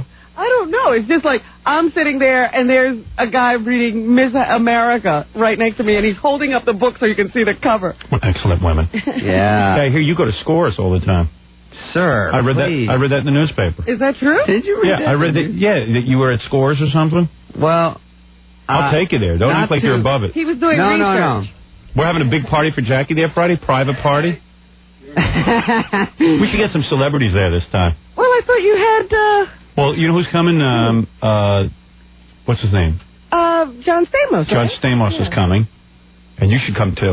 His girlfriend, I think, is the prettiest girl I've ever seen in my life. Yeah, but very beautiful. Yeah, but he gets tired of that. He gets tons of that. I guess. You know, I think because he's always been good looking. You must get decent women being on Saturday Night Live and being in a hit movie, Black Sheep. Listen, Howard, I'm single, I'm straight, and I'm nice to women. I got everything going against me. When you're on the set, don't you meet yeah. babes? Oh, yeah. No, here and there. Yeah. Yeah, so you get laid a lot. I mean, I'm sure when you were in high school you didn't, but now you will. You know what I mean? Now you're kind of good looking. No, you know what? I always needed to kick it over from the funny friend. Yeah. That, was the pal, and then she'd cry about how she texted her boyfriend too much. You were like me. You were everyone's friend. Yeah. So you need to kick over that, and it takes a lot of credits. Yeah. You're still working on it. No, Let me tell you something. Okay. All the girls in high school, I was always like Howie, their friend. Right. Oh, he's so sweet. My friend Andrea, I had a huge heart on for. And it was like, and she would always talk to me about different guys. And then she got tickets one year to the Fillmore East to go see Jimi Hendrix. I mean, the legendary Jimi Hendrix, the real Jimi Hendrix. And I wanted to go with her. And what do you want, Ganji? I'm in the middle of a rap. I'm sorry. Is David married? No, single. Because it looked like he had a wedding ring on before. Wouldn't you try to embarrass the guy? No, I did. That's his friendship ring. I had a ring, but I realized it was from the show. I'd still worn a prop ring, so I get out of here, Ganji. What's the matter with you? Stop trying to embarrass the guy. He's married. Is he with the FBI? No, these guys they're swooping in for the kill. There's got to be some angle. Yeah, they're trying. This is, it's like the National Enquirer circling. This is the end of your career. All right. We'll find out about you. I was warned, and I said, you know what? Good. I'll go in there and get shredded. It'll be fun. Yeah, I'm sure you did something wrong in your life, and we'll find out. No. Before you leave. That's like I'm reading the Globe magazine, and Pat Sajak had a wild sex romp with 4 hookers or something in Vegas. Was it 2? Yeah. He kicked 2 of them out because they were chubby, is what I read. Good. But I'm like, he's married and stuff. Yeah, and he was supposedly married then. That's what they were implying in this story. Yeah, I'm sure David's done something wrong. We'll find out. No, I'm a mess, but I just show it on the surface. It's a little more together. But getting back to girls in high school, because I got a feeling you were like me. These girls that I knew, they looked at me and didn't see a penis. It was like I was just I wasn't a girl, but I wasn't a guy either. Yeah, somewhere in between. Yeah, there was I didn't have any equipment, I had crushes on all these girls. I would hang around. I put in tons of time. I was friends. And even my mother used to go, I raised you to be a sensitive boy. You have lots of friends who are girls. I like to see that. I go, Ma, that's not by choice. Yeah. I want to be screwing them over. No, right. I mean, I've had some of those in escrow for about 15 years. You're just waiting to close. I bet you didn't get laid in all high school. Be honest. I didn't until... I picture you losing your virginity about 20. No, I think it was at a boxer party when I was a senior. A boxer party? Yeah, we had boxer shorts. Parties. Yeah. What do you mean, you wore boxer shorts? We wore boxers. It was ridiculous, but... Oh, it was in high school horrible. In Arizona. Wait a second, let me get this straight. You go to a party where there were girls and guys, and you wear boxer shorts? Yeah, it was set up, so your date warm and you warm. That's cool. And you had a date to one of these boxer parties? It was just one step closer to making date rape easier. Right. So, It's like a toga party only. Yeah. Well, that's one way of getting girls into just boxer shorts. Right. And what do they wear, like bras? yeah, boxer shorts and no, like half shirts, and it was supposed Cool. pajama party theme. These are the things. Hey, why don't we have a guys boxer came up party? with. Yeah, why hadn't you ever thought of that? You know, why don't we have a boxer party? At Scores? At Scores. Well, at Scores, no, they wear less at No, they Scores. wear less at Scores. I'd be You mad if they wore be a boxer boxer. shorts. Listen, I went to. Yeah, why don't we wear boxer shorts to your party? Let me tell you, Howard. Last time I went to Scores, I think it was for Tom Arnold's bachelor party. Was that fun? And he came and got Chris Farley and I from work. He's like, "Oops, sorry. Come on, guys. Gonna go to Scores. And you went down there. So I went down to Scores and Weren't the chicks hot? gentleman's establishment. And so there was one girl dancing for me that was really cute, and Yeah. she was a doll. So we talked to her after because they sit and talk to you. And Yeah, you they act like they're interested. buy them a $700 bottle of Corbel. Right. And so, so I look at her stomach. I go, "You have makeup on your whole body makeup?" She goes, "No, just right here." And so I go, "Why right there?" She goes, "Oh, because I have a tattoo." And she scratches the side. There's a 5-inch swastika. Oh, really? I was like, "Oh my God, that's sexy." She's like, "Doesn't fly with all my customers." I was like, "Look, that makeup's a write-off." Yeah, right. And so, funny. you know, she's like, "This is my pal Trixie. She might do a lesbo layout in Hustler with me." I'm like, charmed. Yeah. The girls of the Third Reich. When you talk to them, you know, the veneer. I'm acting like I, don't like it. I'll tell you the truth, man. When I see a girl with a swastika at Scores, I just ignore it. I don't want any controversy. Have you seen a swastika? No. I did meet one of the girls. She did have makeup on her stomach. Maybe that was the same girl, but she didn't tell me it was a swastika. You want to drop all the political stuff at the door and just have fun. Yeah, just have fun. They're girls. You know what I mean? Who cares what their political beliefs are? Yeah. Half hour after I'm there acting like I don't like it, I got a 50 in my mouth going, "Feed the kitty." Oh, we're leaving? I say as long as the rest of her's nude, who cares about the swastika? Yeah. So anyway, I said, a cesarean's going to mess that up. She's like, "No way." So anyway, so the first time I met David was when I was promoting my book, Miss America. Yeah.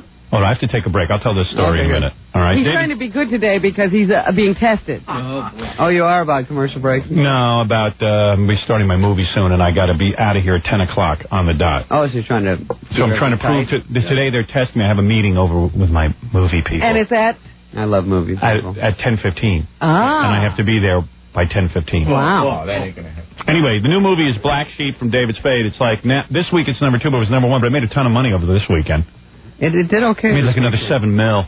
Yeah, not bad. We got a 3-day weekend coming up. That should help a little bit. Yeah, the movie's doing real well with Chris Farley, who's real funny, too. Yeah, you don't have to worry. It looks like it's doing well. Yeah, it looks like he gets to make another one. Yeah, you know what happened last week was that Arctic Freeze, weekend it opened, which you won't know until your movie opens, but you freak out all week. And then I read, I'm watching the Weather Channel, and they're like, actually, basically, all the people in North America should stay home this weekend because it's minus 40 from Texas through Canada. And they were like, the worst Arctic freeze in 100 years, don't leave the house. It was ridiculous. And you were afraid no one would show up. Freaked out. So we still, I guess it was 10.6 million, but something. But I don't know if it would have been So if a movie ticket is $7 and you make $10 million, how many people went to see that? A lot. That's like 80,000 people. A gazillion. I don't know. How much is it? I don't know. What's 7 times? How do you figure 7 times something to get to? You know how you do it? I know how you do it. Divide. 7 times X equals 10 million. No. 10.3 divided by 7 whatever. Wrong. Is the number of people. 10.3. Yeah, that's it. Why is 10.3? Or 10.6. Oh, 10.3 divided by 7. Yeah. 7 goes into 10 once. Right. Like 1. Bring down the 3. Excuse me. Let me do an exact accounting. It's like 1.3. Yeah, it's over 1 million people. Let's take a break. David Spade is here. Who had to ruin my math. No, I liked it. You were getting there. All right, and we'll be back right after these words. And I'll tell you about the first time I met David in Lorne Michaels' office. Saturday Night Live. It was pretty funny. I find it interesting that you were in front of Lorne Michaels. Yeah, I don't think I ever told you this story. No. Yeah, it's pretty weird. You know what? You started to talk about it like the next day, and then you said you're not supposed to talk about it. Yeah, but now I'm going to talk about it. Who cares? Who cares if I offend Lorne I Michaels? like when you talk about stuff you're not supposed to. Yeah, right. Let's just, you know what? I'm going to talk about something next that I'm not supposed to talk about. Okay? All right. We'll stay tuned. Right. Right after these words. You're listening to The Howard Stern Show. 97.1. The Eagle. 741 at the Eagle. This is Brad Baxter. Eagle. It's 747 at 97.1 The Eagle. Dare you? We're back with The Howard Stern Show. Yeah. And we're sitting here talking to David Spade, who has one of the top box office movies right now. Whatever the hell you... Top box office, yeah. David Spade. Movie's Black Sheep. Yeah.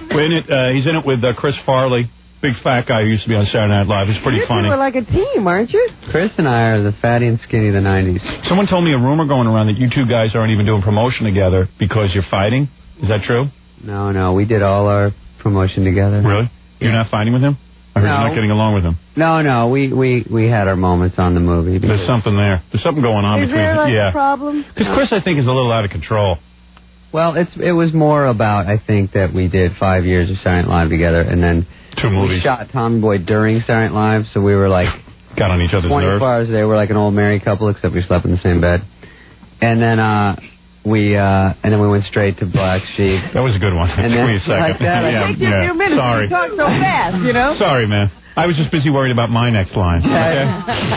See, this is what happened with Farley, I'll bet. Yeah, exactly. And so it just took like... But he's like real hyper, and Chris Farley is kind of out of control. So I could see where, like, I was watching you guys on MTV. Right. And I said, like, Chris Farley's a real funny guy. I'm a big fan of his. But I don't think I could hang around with him more than 5 minutes without wanting to kill myself. Yeah.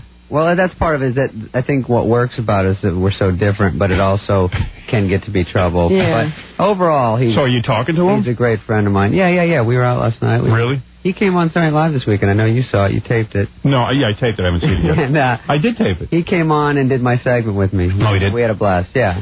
So how did I meet David Spade? Okay, here's what happened. I'll tell you real quick. So far we found out that he is getting along with Chris Farley, and he's not married even though he wears a wedding ring. The wedding ring was just a prop? Yeah, I have it right. Are you married? No. Really? No, his wife would have called. Believe me, it would help. You need to be married. I know. Let me see your wedding ring. This is just, Baba Booey's convinced David's hiding something. Really? Yeah. Was that Baba Booey? Yeah, Baba Booey keeps calling me and going, I'm telling you there's something to that wedding ring. Papa Booey? Papa Booey, yeah. Papa Flowley. Nothing funnier than saying that name wrong. The funniest thing never gets old. Hey, what do you mean you stole a car? What happened? You once stole a car?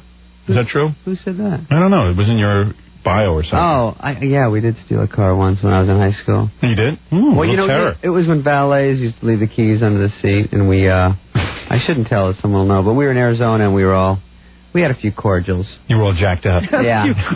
Yeah. We were all jacked up on Jolt and Bubblicious.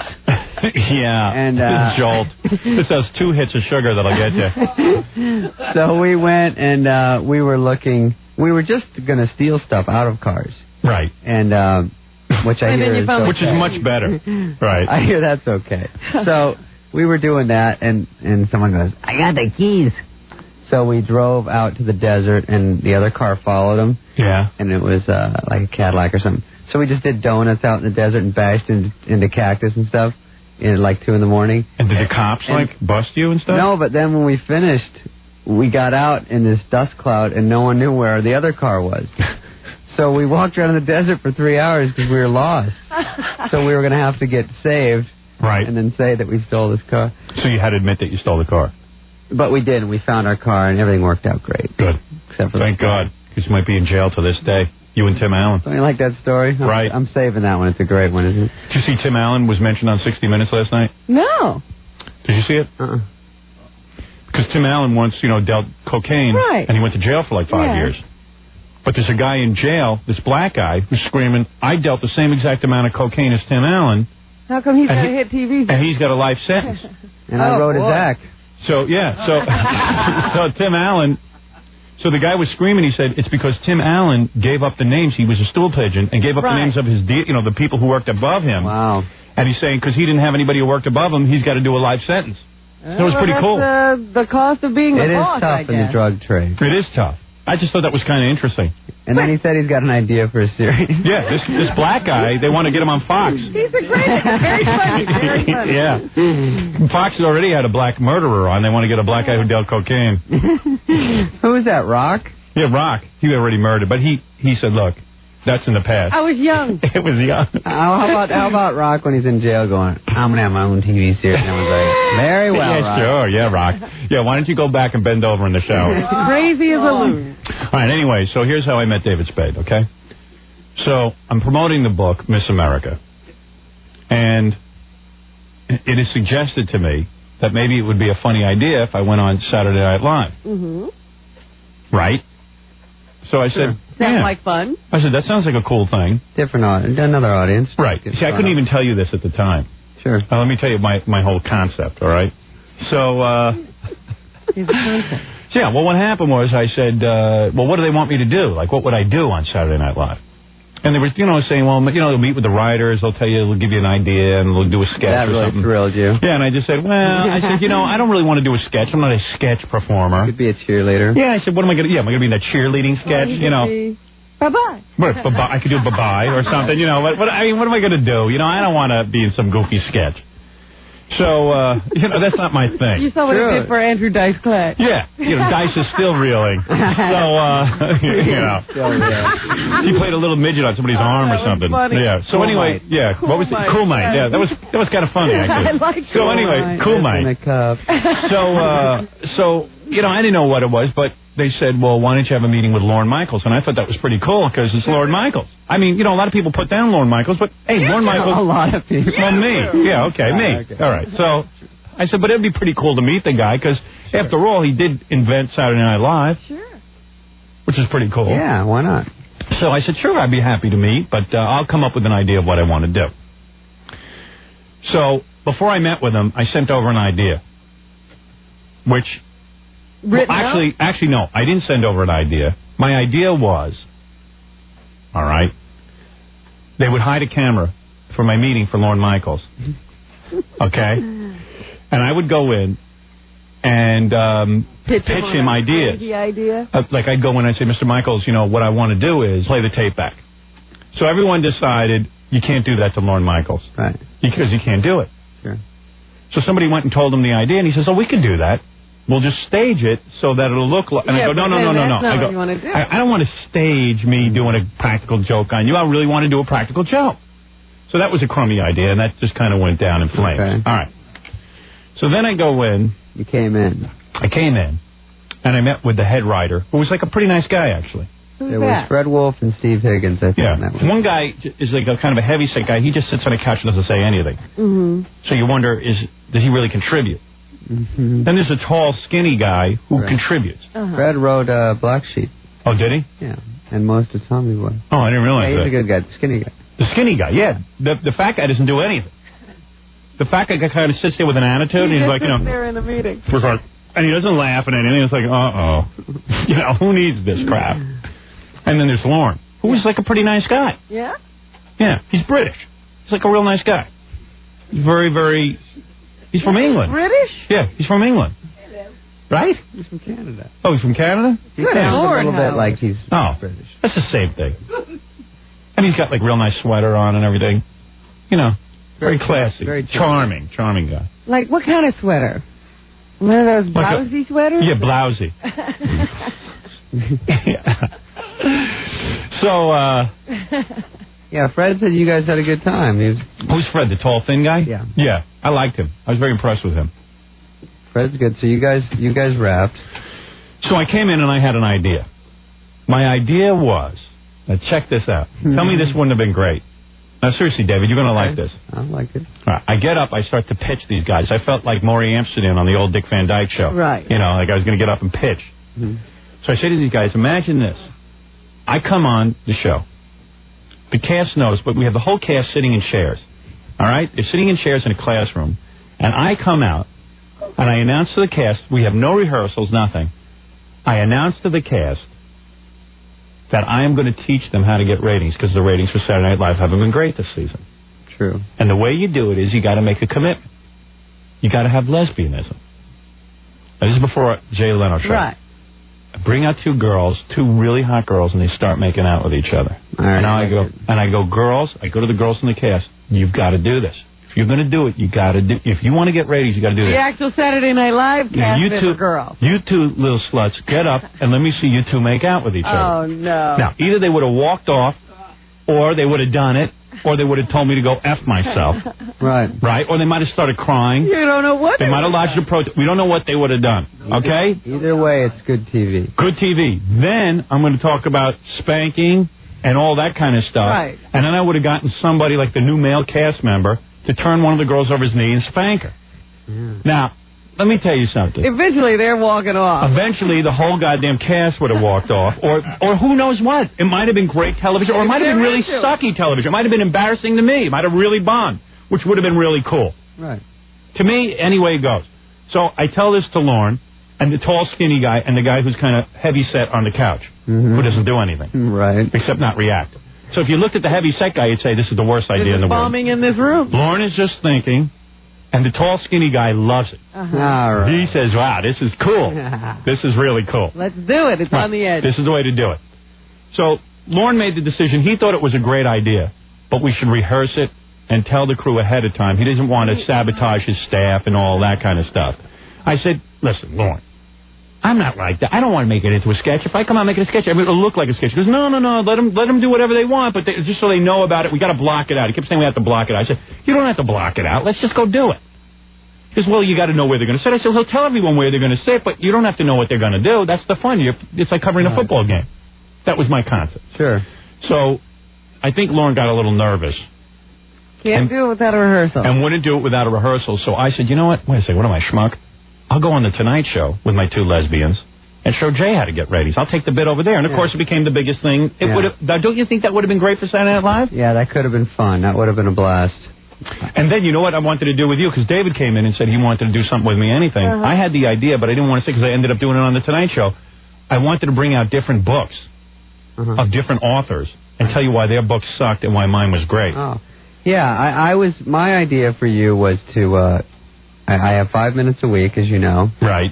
And I just said, you kind of work alone, so I'll introduce you, and you come take my 5 minutes. Do whatever you want. Yeah, but I would have gotten into it with you with the books. You know, we would have goofed on books and stuff, and just like Rush Limbaugh and then Kathy Lee Gifford and everybody else. Yeah, we could have worked them out. pulled me into that, so now those people hate me. Yeah, right. Well, you've changed a lot, though. Seriously, you used to do the Hollywood Minute and really blast people. Right. But now David's like He's part of the establishment. He's part of the establishment. You won't do that anymore, right? Because you meet these people. But you know what? I tell you what happened. This actually has to do with you.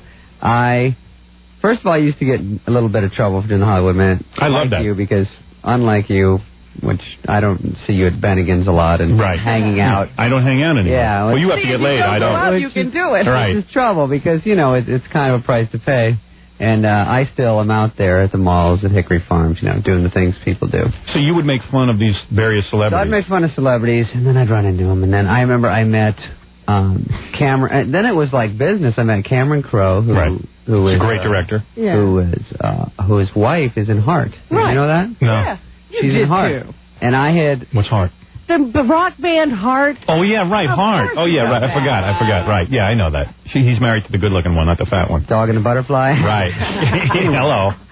So I was a big fan of Heart, but of course made fun of him on the show. Right. So I meet Cameron, and you know, just being excited to meet him, turning into the punch of her going, I thought it was really crappy, you know, what you said about my sister last week.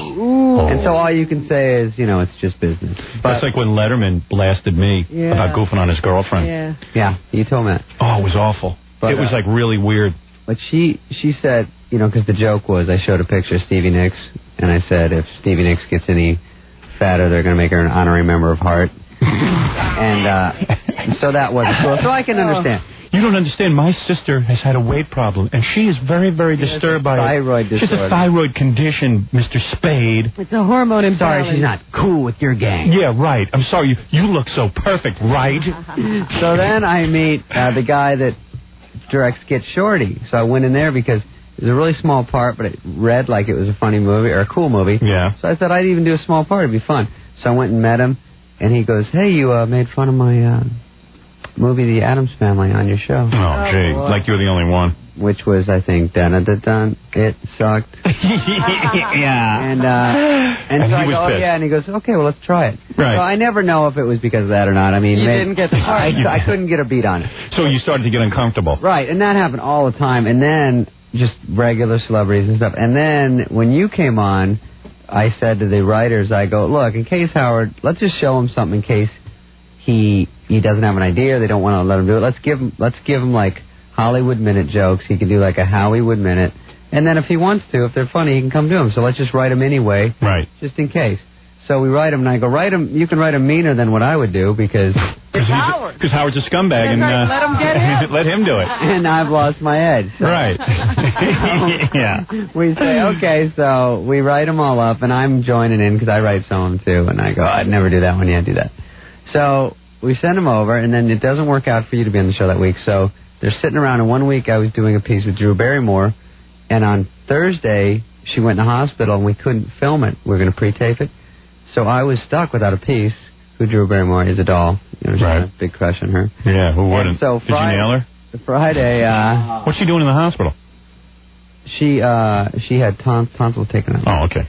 So Friday, I didn't have a piece, so I go, oh no, give me that Howard Hollywood Minute. So you did it. So I took it out, and we added a few, and I did them, and the one, so it was originally written for you, but this one. Is that what you did this weekend? No, that was about a month ago. Oh, a month ago. It wasn't right after that thing with you, but it was like mid-December, and it was great. It did really well on the show, and everyone's glad I did it, but I got in trouble, and Monday morning, I was sitting at home, and I don't know if you heard this, but I was sitting at work reading magazines, the paper, and the receptionist goes, David, Eddie Murphy's on line 1 for you. Uh-oh. And I go, in a meeting. Can't take that. And what'd you say about everyone looks at me, and I just keep reading.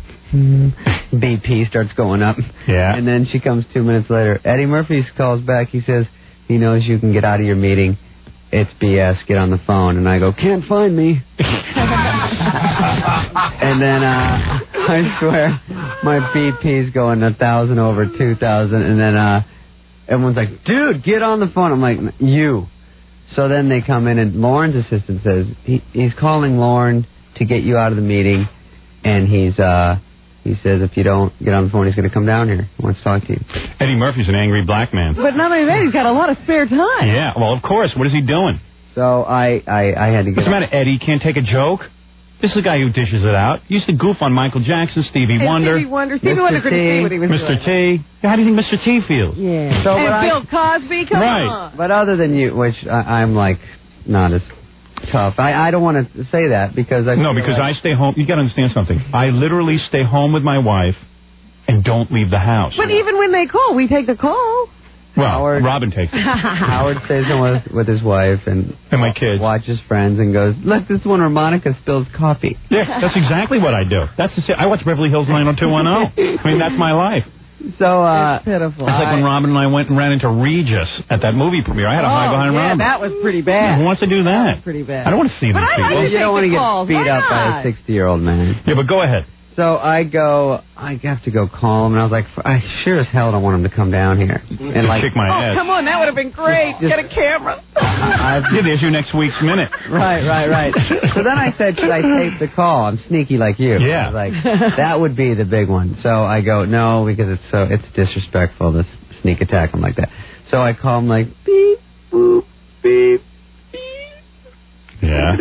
And they go, he cursed you out? Hello, who did? Well, That's how he talks when he's off stage. Is that right? What are you doing, man? Who are you doing? Hey, man, who you be? Who is there? Who am here? I can't. So wait a second. So what did he say? So he gets on, and they say, I go, I'm David Spade. I'm supposed to call here. And they go, I'm totally terrified. And they go, sure, hang on a minute. It's him. And so I hear, gentlemen, go ahead. Which I didn't get much going ahead. He started yelling at me, and he did. Yeah, he yelled. What did you say about him? Did you? He was saying, I mean, it made sense. He was saying, you know, lighten up on me, homie. I helped keep that show around, and I'm the reason you still love it. Oh, please. Eddie, mellow out. What did you say about him? I don't even know what you said. I just said, there was worse ones, believe me, but his was, I showed his picture and said, look, kids, there's a falling star, make a wish. That's not bad. It's a big deal. It was cute. And boy, what a thin skin.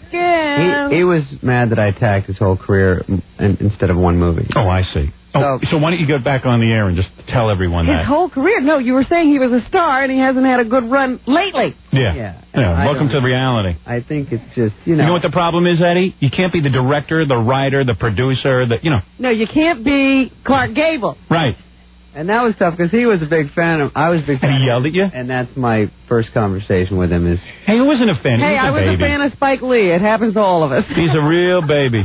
It was tough. So that and then that made me. I wrote Heather Locklear a letter too. So really. Oh, now you're apologizing. Man, don't ever do that. No, what did you write? You know why? Because right when I hung up, I felt like a heel. Oh. I was like in the cartoons. What did you say about Heather? You got to learn to be like me.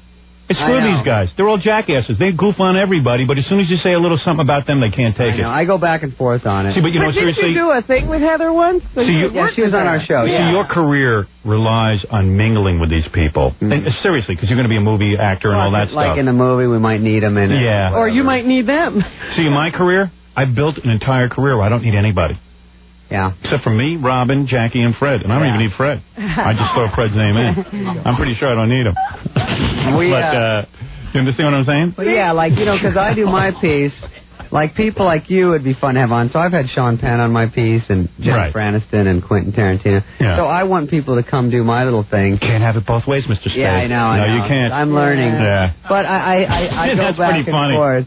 See, because he's real funny when he's goofing on these people. Yeah. It's great. You just what you ought to do is get married, have kids, and stay at home with them and not come out of the house where people can't find you. Get yourself a bunker. You do want it both ways. Like I do impressions, and I always want them to. I had Michael J. Fox and Tom Petty, and then when they came on the show, I was like, I do.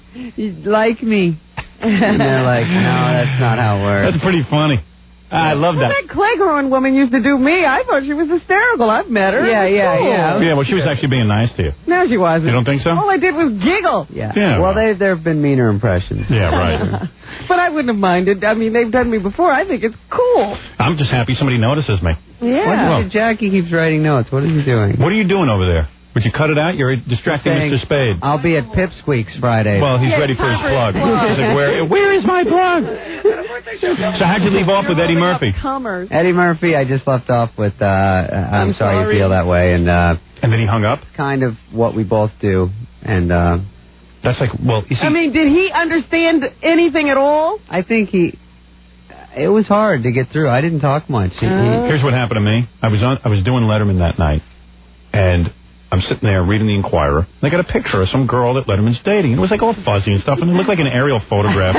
And I was just like saying, man, Letterman could get really hot chicks. This chick doesn't look that hot. I was just goofing on the chick. Well, I had given him the picture on the air that day, and I said, look who Letterman's engaged to. Meanwhile, she was like in jogging clothes. She looked a mess in the picture, but she's probably a very nice-looking girl. Who knows? I don't know what she looks like.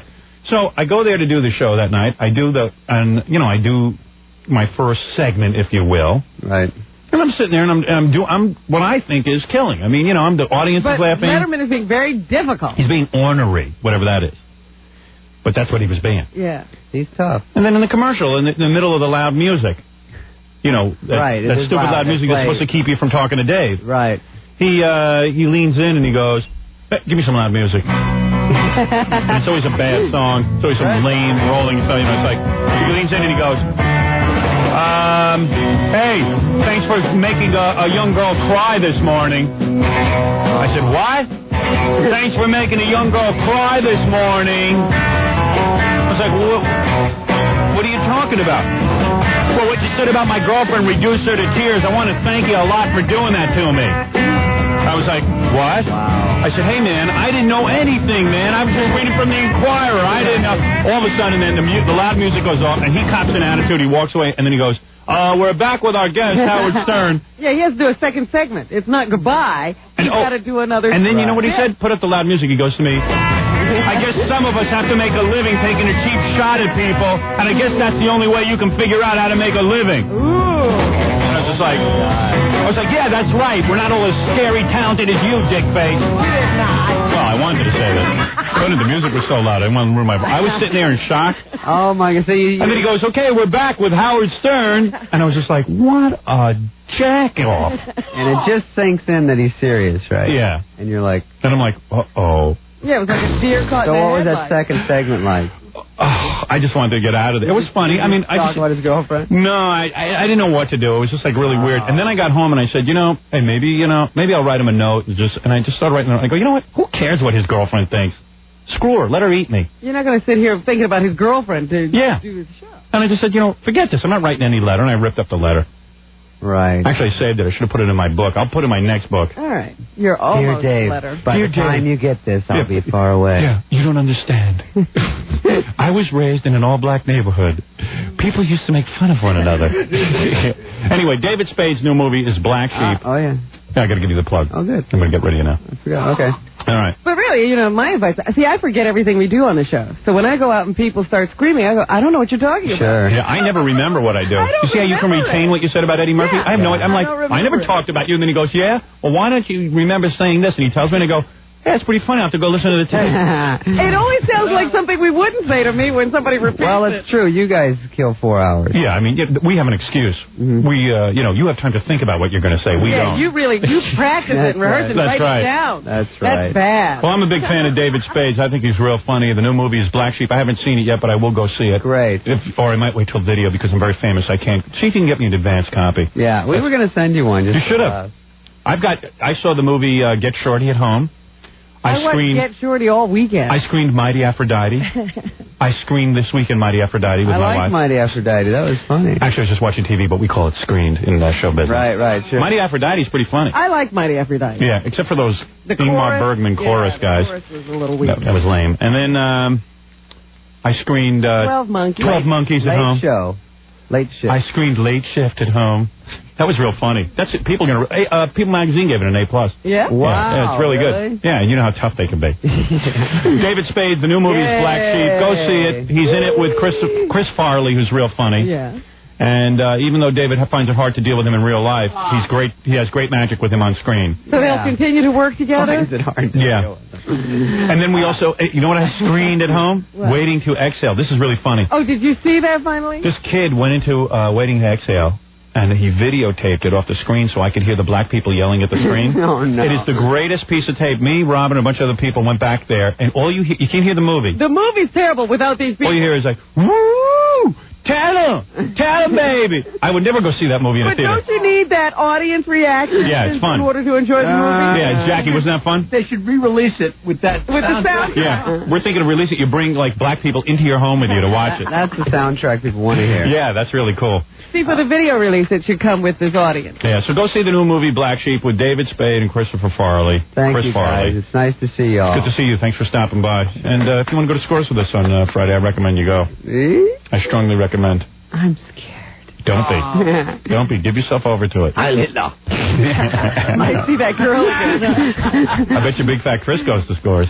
Oh, yeah. Maybe we can drag him down. Yeah, why don't you guys come by? We'll bond a little He'll bit. be kicking and screaming all the way. It'll be fun to bring some celebrities. And you don't look that handsome that you'll overpower me. You know what I'm I've never saying? been accused of being too handsome. Yeah, well, you and me both. All right. All right, let's take a break. David Spade, everybody. We'll come back. We'll get to your phone calls and everything else right after these words. You're listening to The Howard Stern Show. 97.1 The Eagle. 8:16 at The Eagle. This is Brad Baxter. It's 8:21 at 97.1 The Eagle. Call Howard on the Eagle's toll-free line, 1-800-54-STERN. We're back with The Howard Stern Show. Yes, we are. Here's Howard.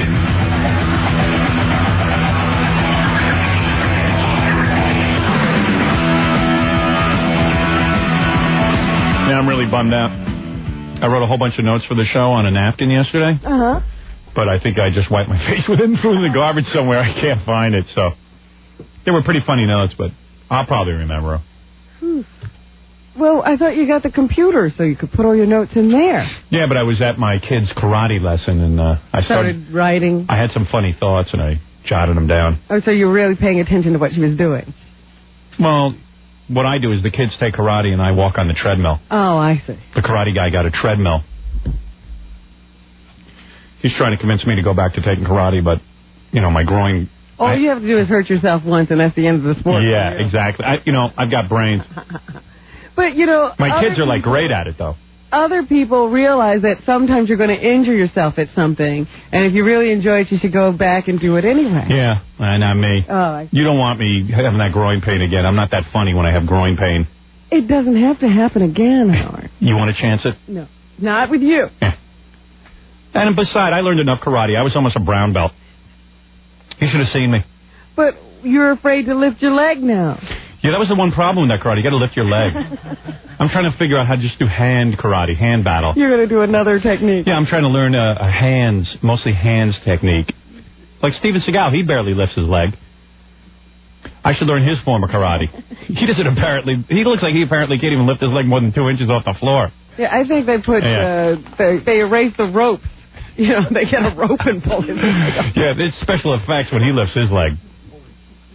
Him and Kung Fu. Now he'll come in here and beat us up one of these. I'll beat his ass. I'm almost a brown belt. Just to prove that he can. Right. You beat up a girl, Steven. My kids are real good at it. I just, I can't wait for them to start dating and they beat some guy's ass who tries to lay a hand on them. Break their heads.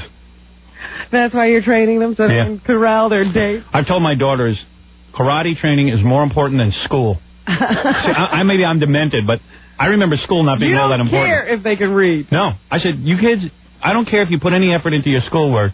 Just put effort into your karate. They think I'm insane. I'm glad. But they're good, Both of them take it. Oh, yeah.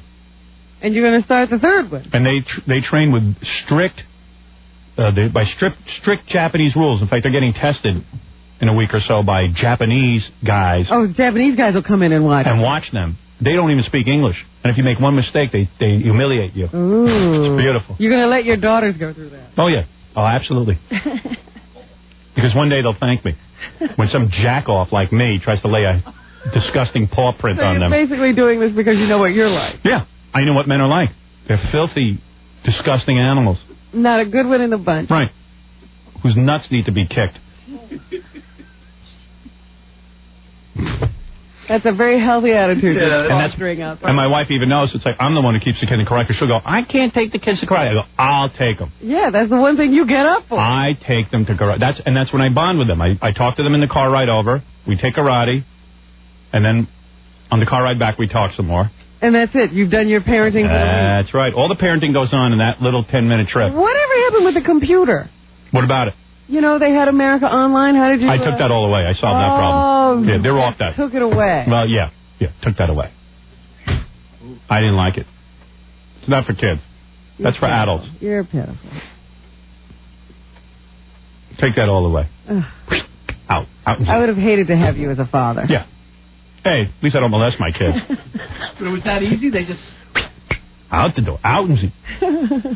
No repercussions. I don't care. I'm the ruler of the roost. If more parents were like me, the kids of America would be great. My kids are the greatest. You don't see my kids running around like Kathy Lee Gifford's kid. Can't even behave in the theater. My kids are well behaved. They're great kids. Telling you. Well, like I said, in lieu of parental supervision, you decided not to give them anything. That's right. That's like all these creepy religious nuts that run around. I was reading some religious magazine. They're screaming about me being on Jay Leno, and Jay Leno's a good man because when I tried to make fun of the Bible, Jay Leno put me in my place and all this crap. Well, that's why Jay did it. He knows they're out there. Yeah, because Jay's a psychopath. I know that. Yeah, I really made fun of the Bible. I brought out the Bible and I said, my book is better than this book, the Bible. I sounded like I was really serious. So all these Bible thumpers are talking about how great a guy Jay Leno is and how he's following good Christian principles. Meanwhile, I'm the one who's a good Christian. Jay hasn't left his wife. You can't accuse him. Yeah, but he doesn't make children because he's selfish. Well, at least he knows better than to make children being selfish. Well, whatever. I mean, I have to take his side on that. Being a good Christian doesn't mean it doesn't mean abandoning all television shows that are for adults. It's like saying to your kids, "You're not of age to watch this yet." Yes, but I also said there's stuff on America Online for children, and if you would just spend some time with your children while they were on it, they could have it. Be quiet, Robin. Okay, right. I liken it to, it's dangerous to cross the street, so you take your kids and you teach them how to do it. Can you imagine the monsters? And you're there with her. The monsters Robin would raise? Right, the monsters. My children would be wonderful. Well, we can only imagine what yours would be like. Oh, yeah, right. And you're not doing anything over there, so don't sit there and pat yourself on the back. Those eggs are getting a little bit sterile. You aren't doing anything. You stay away from those children. At least I know enough to stay away. Not ruin them. Let's take some calls. You're doing about as much parenting as I am. Hey, you're on the air in New York. All right. I've been trying to get through you guys for a couple of weeks. Man, it's getting hot in here, isn't it? It is. It really is. No, you're not in here. Oh, God. What a dick. No, listen, I wanted to talk to you about What a yeah, dick. it really is. I don't know why I bother. No. I wanted to talk to you about something. I know I've been listening to your show a couple of weeks now. You've been talking a lot about getting a fish tank for your new basement. And Yeah, I've been actually... my wife and I were going to move, right? Yeah. This is what we were going to do. Okay. I want to move because I wanted some more land, and I'm not into the style house I have anymore. We have like a modern kind of house, contemporary, if you will. Okay. And so I wanted to move like up to Westchester, like up there by, like all those fancy neighborhoods. Like, Really? Yeah, where they have like all kinds of land and They it's got, cheap. what's up there, Briarcliff and Pleasantville's nice. Yeah, right. Like where, and land hardly Cost anything? Yep. So I said, we could sell our house here and then go up there and live there. And she's like, no, I live in Long Island. I have all my friends. And so I was just like, oh, okay. She goes, yeah, it's great for you. You just sit in the house and then you go to work. Well, what about me? I have to have a life with the kids and the friends and I said, you know what? This is ridiculous. No, it's nice up there. Of course, I said, you make friends. You can't meet new people. Yeah, she's so rigid. She's so rigid. God damn it. So I just said, you know what? Let me take you up there. We'll travel around and we'll take a look at some of the homes. Letterman lives up there. All the celebrities, Paul Newman and his ugly wife. Oh, stop. I said, we'll get up there. He was nice looking when he married her. Hey, you'll be friends with Joanne Woodward. I like the best looking guy in the world and has a wife that isn't that hot. Yeah. And slowly I've gotten rid of most of her friends anyway, so it doesn't make a difference. He loves her. So we were going to move, and then I don't know. Then I took her up there to look at some houses and stuff, and she didn't like the houses? Yeah, I don't know. She's like, this is too isolated, and I don't want to see my neighbors. I just want to get some land where I don't have to see my neighbors. Right. You two want different things. Yeah. We're two different people. That's what usually happens. People grow apart, evidently. Still, you gotta be privacy. Neighbors get on your nerves after a while. Yeah, they sure do. You're looking for the isolation. She's complaining about it. Yeah, I don't know. So anyway, we decided that we'd fix up the house. Yeah. And do some rooms over. Because I had this really cool room with a pool table. You've been in my house. The pool table room? Yeah. So my wife goes, I hate that pool table. You never play it. You play it 3 times a year, and that room should be a family room. I was like, oh, Jesus. So you lost your room? So she threw the pool table. Well, she took the pool table, and we donated it actually to charity. Yeah. Some Tay-Sachs event is going to auction it off. And I spent like a fortune on this pool table. Yeah, it's a nice pool table. And I loved it. Because when guys would come over, we'd have a beer. When my brother-in-law came over, we'd have a beer. And play pool? And play pool. It was cool. How many times did you actually play? Maybe 4. But it was my pool table. It was a manly thing. I wasn't totally wimped out. He planned to have it for the rest of his life. Yeah, right. I was waiting to play with my retirement. You know what I mean? Another 4 times. And you know what's funny? I suck at pool like I do at all sports. And everyone would come over and just kick my ass. So everyone would go, hey, I went over to Howard Stern's house. He kicked his ass in his pool. Yeah, a guy who has a pool table should be pretty good. Yeah, because they hear I have a pool table. They go, oh, you must be really good. And I go, no. And they think I'm setting them up. And I'm not. I always lose. They go, oh, you let me win the first game because you really sucked at it. And, no ringer here. Yeah, and then, so anyway, my wife says, pool hustler. Let's fix up the house. So, and there's stuff you got to fix up. And, like I have a little bathroom downstairs for me, next to my office. But there's always like ants coming in whenever it rains. Oh. Like stuff like that for the house. And I keep telling my wife, would you make a list and get rid of these things? And she never makes a list. I got to get an exterminator guy to get in there and fix things up. But I don't think she tells the exterminator guy. We got one. Why would you tell your assistant to take care of that? Yeah, I always forget I have an assistant. Oh. You know what I mean? I always forget you can tell her stuff like that. Yeah. You know what? I'm too lazy even to tell anybody. But I point out things that are wrong in the house that my wife should have fixed. Like my wife, you see, like the doors in the house made a lot of noise when you closed them. They had some kind of special latch. I said, these doors make too much noise. You keep waking me up at night. Then she tells the guy to shave down the door. They shave down. Now I can't close any of the doors in the house. They don't stay closed. I'm like, who are you going to get to start fixing the door? I mean, everything's got to be fixed every minute. You're going to have to get a whole new door now. You shaved it down. So my wife threw out the pool table, and now she made like a family room, which is nice. I use it all the time. Well, then she was right. I heard you talking about maybe getting a fish tank and yeah, well, what I'm doing down in my office, I'm going to put in one of those 100-inch screens. Really? Because now my wife made the family room, and I see a nice big TV screen is nice. Yeah. So but the only problem with it is I got to go up, and all the kids keep talking through all my good shows, and I can't watch any pornography. So what I'm going to do is put a 100-inch screen in the basement, and then I won't have to come up at all. And I'm going to put a refrigerator and a stove down there. Yeah, I got my own little efficiency apartment down there. So I was thinking I'd put a Shark Tank in because that'd be a cool thing to do. Yeah. When do you get your own entrance so that you don't even have to walk through? I have my own entrance. You do? Oh, yeah. That's what I did. I built that on. I built that. That's what I did. So you could be home and they don't even know it. Oh, a lot of times they don't know. Oh, God.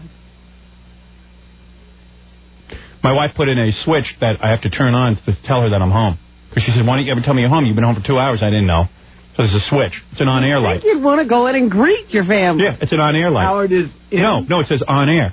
Like a radio studio. And I hit the switch, and then it lights up in the house so she knows I'm home. Oh, God. That's disgusting. Well, she's mad because she thinks I sneak into the house, which I do. But you do? So you could lie about not being there. Right. Well, yeah, you don't have to switch it on until you're ready. Please. Oh.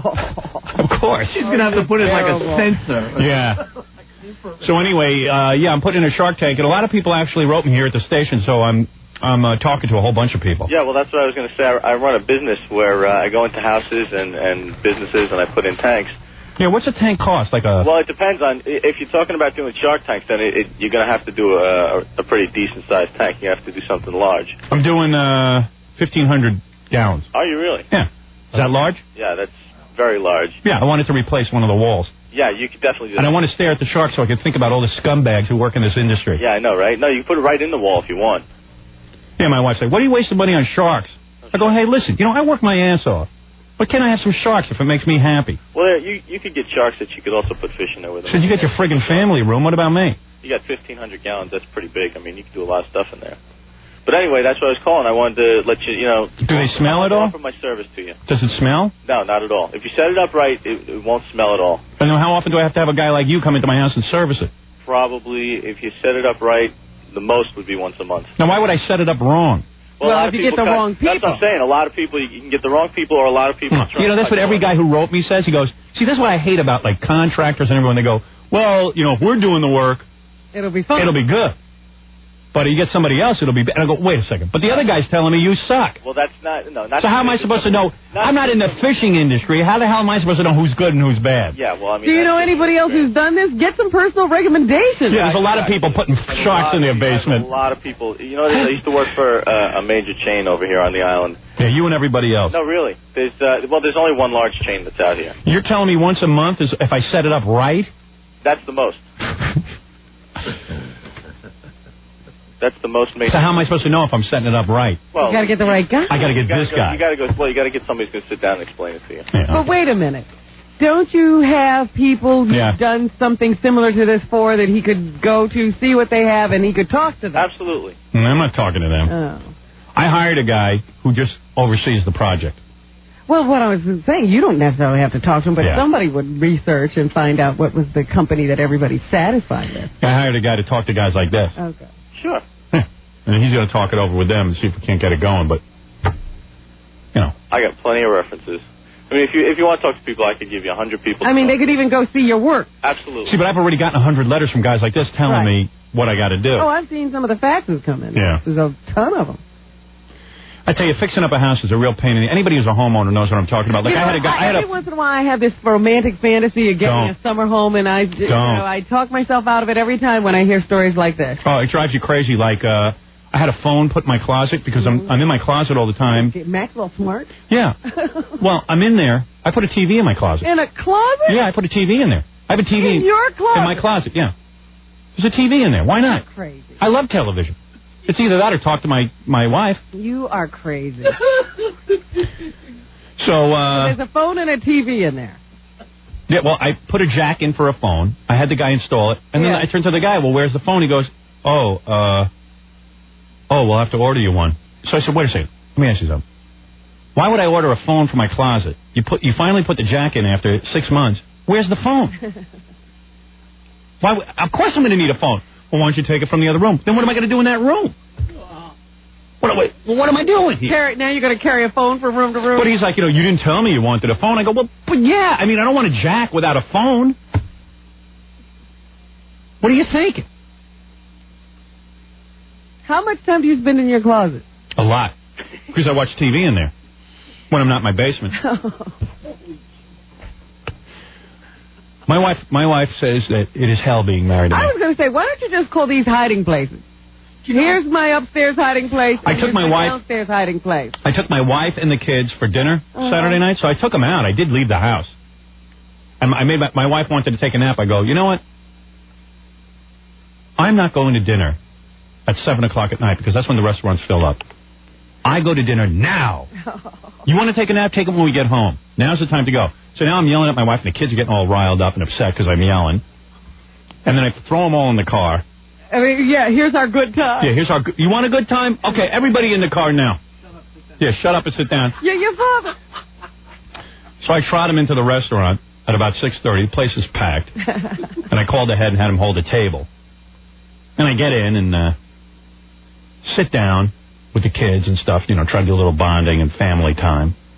After everybody's like, oh, God, we got to be good because Daddy's so upset. No, and then that's not even the problem. Then I sit down and I see some guys staring at me. You don't think if your kids see you screaming and carrying on before they go out with you, they're not thinking, oh, my God, Daddy doesn't really like us. Let's be on our perfect behavior. Yeah, no, they know I hate going out to dinner. They know I hate it. I do it for that. I'm doing this for you kids. Teach you how to behave in a restaurant. Very comfortable. Yeah. Real good. So we go out to the restaurant, and then there's some guy he's at a table of about 20 people. Okay? It seems like it's a big party or something. Right. He can't be at his table. He turns his chair around. He's practically in my lap, sitting with me and the kids. So I said to my wife, okay, look, you got to position your chair so this guy can't look at me.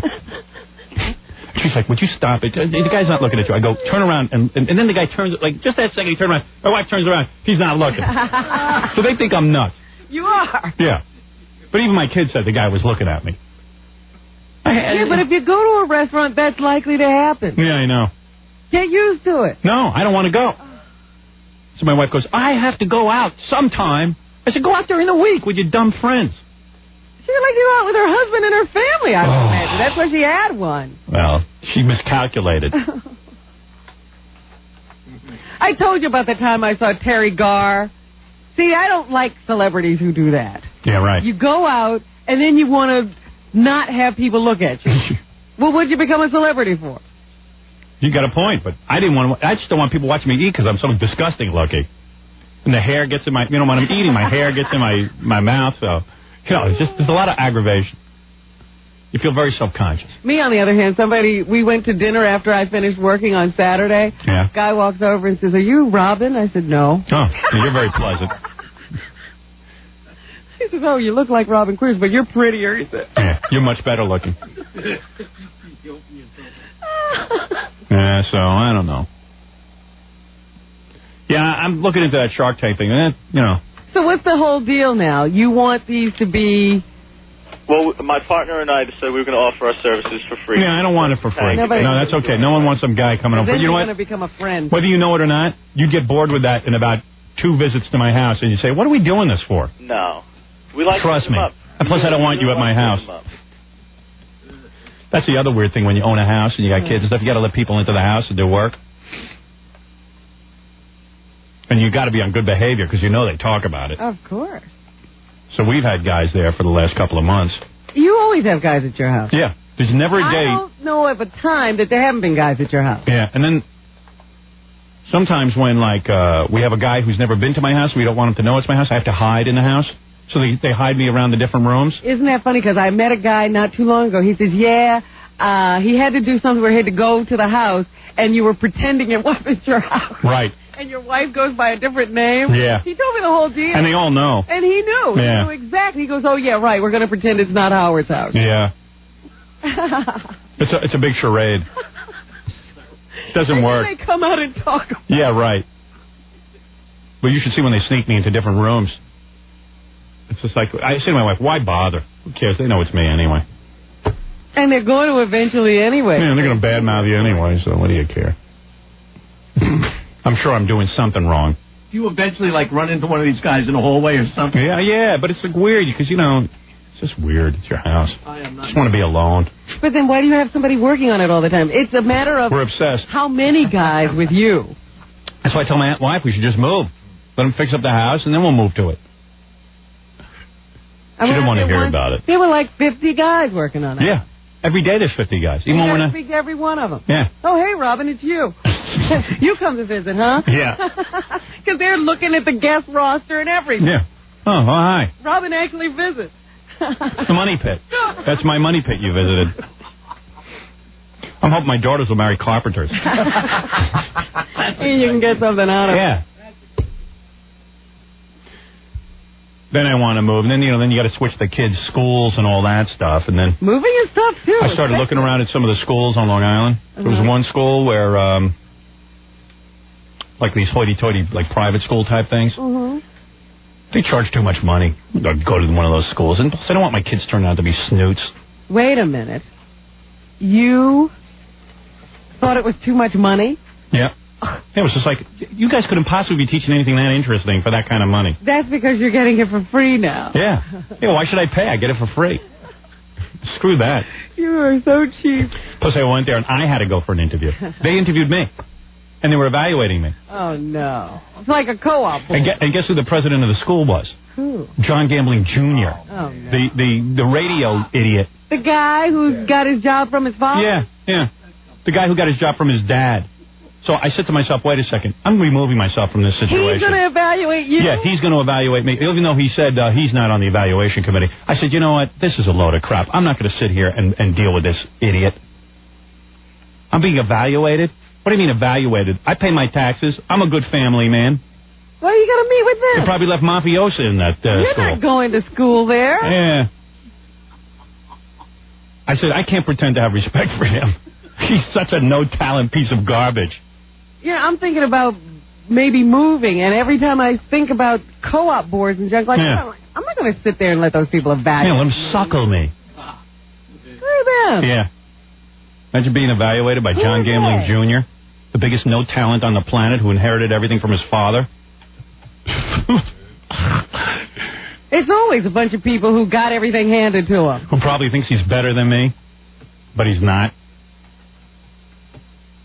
I don't want to deal with anything, so I just stay where I am. Why don't you start educating your children yourself? I'm going to do some homeschooling. My cousin does homeschooling. My cousin Paul called me from Vermont. Him and I think he's going stir crazy. Is that the guy with the log cabin? Yeah, he's got a cabin up there, and him and his wife are teaching the kids. Yeah, but the what school are they up district to? Just put a whole town up there. What? There's 4 kids in the whole school. No, he said they got a pretty big school district. He's going to teach his kids himself. What is his deal with public schools or schools where other kids are taught? I don't know. But he says it's real cool because he doesn't bust his kids' chops, and like whatever they're interested in, sort of like a Summerhill thing, whatever the kids are interested in, that's what they do. Yeah, they pursue. It's almost like, I would have liked to have learned this way because I would have studied cartoons. Yeah, but would you have been with your father? Your father would have never had a school like that. Now, my cousin says they don't watch, they're only allowed to watch TV for 1 hour a week. Yeah. The kids. So all they do is read books. They're constantly reading books. And they're like, little geniuses. I know. My next-door neighbor doesn't let her kid watch TV except on the weekend. And one kid's like a concert violinist or something now because all he does is sit around the cabin all day. Playing violin. Yeah. But can he read and write? I don't think so. I don't think he's into that. I don't know what he's doing. That is not his interest. Yeah, I don't know what he's doing, but, But pretty weird. Is it like a religious thing? Are they like Quakers or something? No. It's just like... There's nothing else to do. Yeah, I guess there's nothing else to do in Vermont. What does he do for a living that he can sit around teaching his kids? He's a video store. Oh. So, like, they're all bored. Isn't that weird? His kids can't watch TV, but he runs a video store. My cousin Paul watches tons of TV. He probably watches that in the video store. Sick of it. Yeah, up there, he doesn't have any money or anything, but you don't need any. Especially when your kids don't have to buy school clothes. Right. They run around naked. They have naked schooling at home. That's amazing. That's pretty cool, huh? I'd like to meet these. Have you met these kids? Oh, yeah. And they're nice smart? kids. Yeah. They can hold a conversation. I don't know. I mean, I don't know them that well, but I don't know. Because, I mean, like, they're going to have to interact with the rest of the world. They're never going to have seen anybody. He's doing like a hippie thing. He was always like a hippie. Yeah. I don't know what he's doing. Back to the woods. I said, you know, man, I get out of that video business, get a real job. I mean, is he going to let them go to college? Or, Yeah. You know, oh, yeah, sure. No, he's gonna do home college. Right. Then they're going to go wild because the whole world will be open to them and they won't have any restrictions. Well, my cousin's a hippie because he went to Hampshire College. You know what that is? That's a hippie college. Is it? You know what he did for his final thesis? What? Like, he didn't do anything. He graduated in Moog synthesizer. He can't play it. He did a paper on Moog synthesizer. And I have another friend who went to Hampshire, and he majored in chainmail. You know what that is? That stuff that the Knights wore? Yeah, he made a whole suit out of chainmail. That's what he did. He worked on it for 4 years. What? Your wife's on the phone. Hi, sweetie. We had a nice weekend, right? I took you to dinner. I did her Saturday night. I gave her some sex. Well, that was nice of you. It was good. Yeah. Gave her a little vibrator. And then my wife came out in a sexy outfit. Oh, yeah? She went out shopping? Well, here's what happened. We were late. I took her out to dinner with the kids. I was trying to discuss other things. I took her out to dinner with the kids. Yes. Then we watched, me and my wife watched Mighty Aphrodite. Yeah. Because we had a copy, thanks to you. In our family room. Yeah, in our family room. In the big screen. The one where she threw out my pool table. And then we went upstairs, and she started saying, "Oh, I'm really tired. I'm really tired. I'm really tired." No, wait a second. She started, so I figured, well, I'm not going to get anything tonight. And plus, I thought you were on your period. No, it's done. Oh, it is. That was last week. I remember that. So Monday. Plus, I only get sex on Saturday night, so it's like a big deal to me. It's your date night. So she's laying there, and her hair's all pulled back. She washed her face, and she's wearing her Mickey Mouse T-shirt. Mickey Mouse T-shirt. You know, the long, giant T-shirt that she got at Disney? T-shirt. Yeah. I don't think I had that. And I'm like, I said, hey, honey. So she'd gone to exercise class and stuff, and I said, did you shower today? Because I didn't want to, I said, did you shower after exercise class? She goes, no, I didn't have a chance. I go and get in the shower. Now it's like midnight or 12:30. I said, I don't want to be with a smelly girl. I was not a smelly girl. So I made her go take a shower. And she comes back in dressed up in some Valentine red outfit she bought. Where'd you buy that? None of your business. Really? Yeah, she had like a little nightie. Like a sexy lingerie outfit. And plus my wife has lost a whole bunch of weight.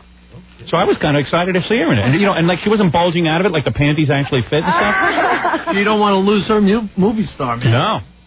She's all nervous. She's working on herself. Because I got like 8 love scenes in that film. 8 love scenes. I just wrote in another one. I write one a day. That's what all the notes are. There's not enough love scenes. Well, I'm having a big movie meeting today, and I wrote a whole bunch of notes. And like at the top of the notes, not enough love scenes. Come on. No penetration? How did I guess? Yeah, what is this? She's coming out in outfits. Yeah. Great. So she came out in a red... She goes, Happy Valentine's Day. Oh, lazy and stop it. It was cute. She looked cute. I can't believe all the things you were saying before. Like what? What? Like you have secret entrances and you lock yourself in and the family doesn't know that you're home. There's no light. Is there a light in my office? It's not by my area. Oh, yeah, okay. I'm not making this stuff up. Oh, no. So anyway, she comes out in this red outfit. Let me just finish my sex story because I'm proud of it. And my wife was... I don't have time for this. Yes, you do. I don't. Yes, you do. Hurry up. So then she's proud of herself. So she comes out in this little red outfit. She looked pretty good in it. Thank you. You know, she looked pretty good in it. And then she lay down on the bed, and I needed a certain type of gratification to get me in the mood, which she obliged me with. It wasn't bad. A little too much teeth, but... Oh! What do you do, Robin? Robin? Have those pulled. Yeah, can you pull out your teeth? I do not. Get fake ones to come out.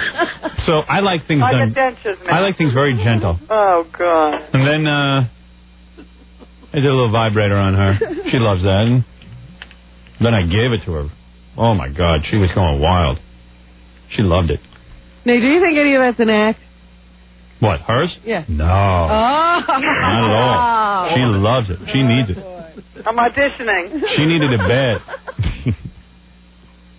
I'm auditioning in bed. Word of advice? Yes. Use your hands more. And what less? No, while you're using your teeth, use your hands more, too. Oh, good. Hands and mouth. Thank you for these. Hands and mouth. Right, yeah. That's just my advice. Seriously. A lot of girls don't understand that, do they? Right, Jackie? Howard. Full servicing. Do you tell your wife how to do it, and then they forget the next week? Or else she stops and leaves. Right. I always tell my wife, hands and mouth. I know what I'm doing. Yeah, and she's like, but they forget. They forget from week to week. Yeah. I bet you Robin I don't remembers. hear one complaint. Robin doesn't forget. No. I don't hear one complaint. No, it was good. It was good sex. Well, I noticed something different in my sex this week. My wiener started to hurt a little bit. What does that mean? I don't know. I think I was too vigorous. I have to slow down. Oh, that's... Felt like it was bending in half. There's that muscle on your body that's in shape. There's nothing in shape, including my ween. It was bending in half? Well, yeah, it just felt a little strained. It felt like a little strain there. So I had to slow down. Strain. That's why I slowed down, honey. I couldn't be as fast as I usually am. Oh, I didn't even notice. Sorry. Because usually she starts yelling at me, hurry up, because, we got to get to bed. We got to get to bed. Oh, would you stop it? Oh. She goes, I'm fine. Go ahead. Because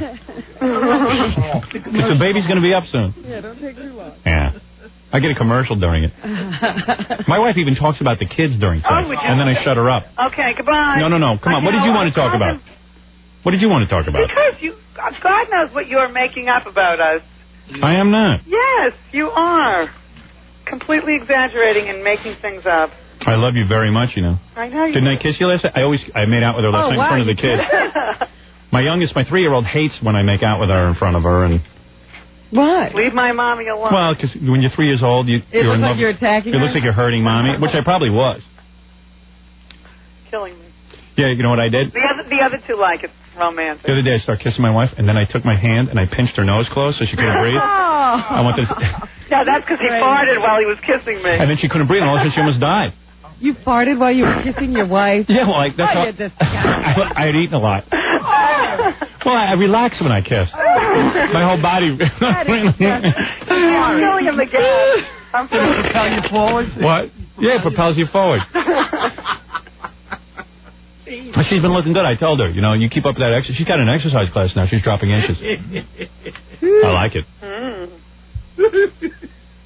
All right, I have to go. All right, honey, go exercise. Okay. I encourage my wife to exercise. 2 hours a day. Thank you, sweetheart. Bye. Goodbye. I'm into this foot thing when I'm making love to my wife. I take her feet and I put them up over my shoulders or I put them up by my face. I bend her legs. If I had any kind of size, I'd kill her. Stop. You know what you're doing. You just aren't. Yeah, I just don't have the equipment. I know what to do. I got some good positions now because I watch tons of porno. My wife always goes, I don't understand. How did you learn this? How did you learn this? I go, what do you... I just go, I know. I'm a guy. Meanwhile, I watch tons of porno movies. You have instincts, and your instincts are to watch porno. Right. I would never dream up these positions. I wouldn't even think girls would go for half this stuff. You could twist them up like a pretzel. Oh, man. You're waiting for her to say, what the hell's wrong with you? Yeah. There's one position I do where I put her legs, Robin, up by my face. Her feet. Mm. Do you understand? Mm-hmm. You know what I'm talking about? Yes. I do that, and then she's like, and even with my small size, she goes, ow, ow. I go, oh, man. I better just... Whoops. Where are you? I go, oh, I'm in the right place. Where are you? Yeah, she doesn't even know where I am. Oh, my God. I work fast. Anyway, I had a good night. Yeah, slept like a baby. Yeah. All right, why don't I take a break, and then we'll do the news, because we got to be out of here at 10 o'clock sharp. I'm being tested today for my movie. Make sure I can get out on time. No, I got to literally walk out of here at 10. And you got to make sure, Robin, because you're in the movie. All right, we're out of here at 10. All right, let's take a break. Don't come back and do something else. No, do the news. Do the news right after this. You're listening to The Howard Stern Show. 97.1 the Eagle. He's the bad boy that you dream of. Our jingle. Excitement in your life. Howard says things you're afraid to, and he really loves his wife. He can help you get elected, and he hates the FCC. Revolutionizing radio, Howard Stern is truly king. You gotta love Howard, his future's bright. Trust the Howard Stern Show for the land of your life. Baba Booey, Fred the Martian, Jackie Jokeman, Robin too. John and Good King Howard have a penis at you.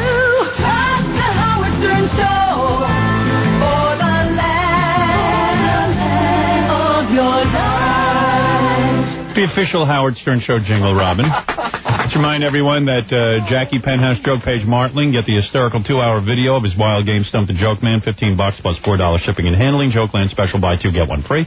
Call 1-800-323-KING. Friday night, February 23rd, at the new Catch a Rising Star, formerly the Funny Bone on South Street in Philadelphia. For all our Philly fans, go see Jackie.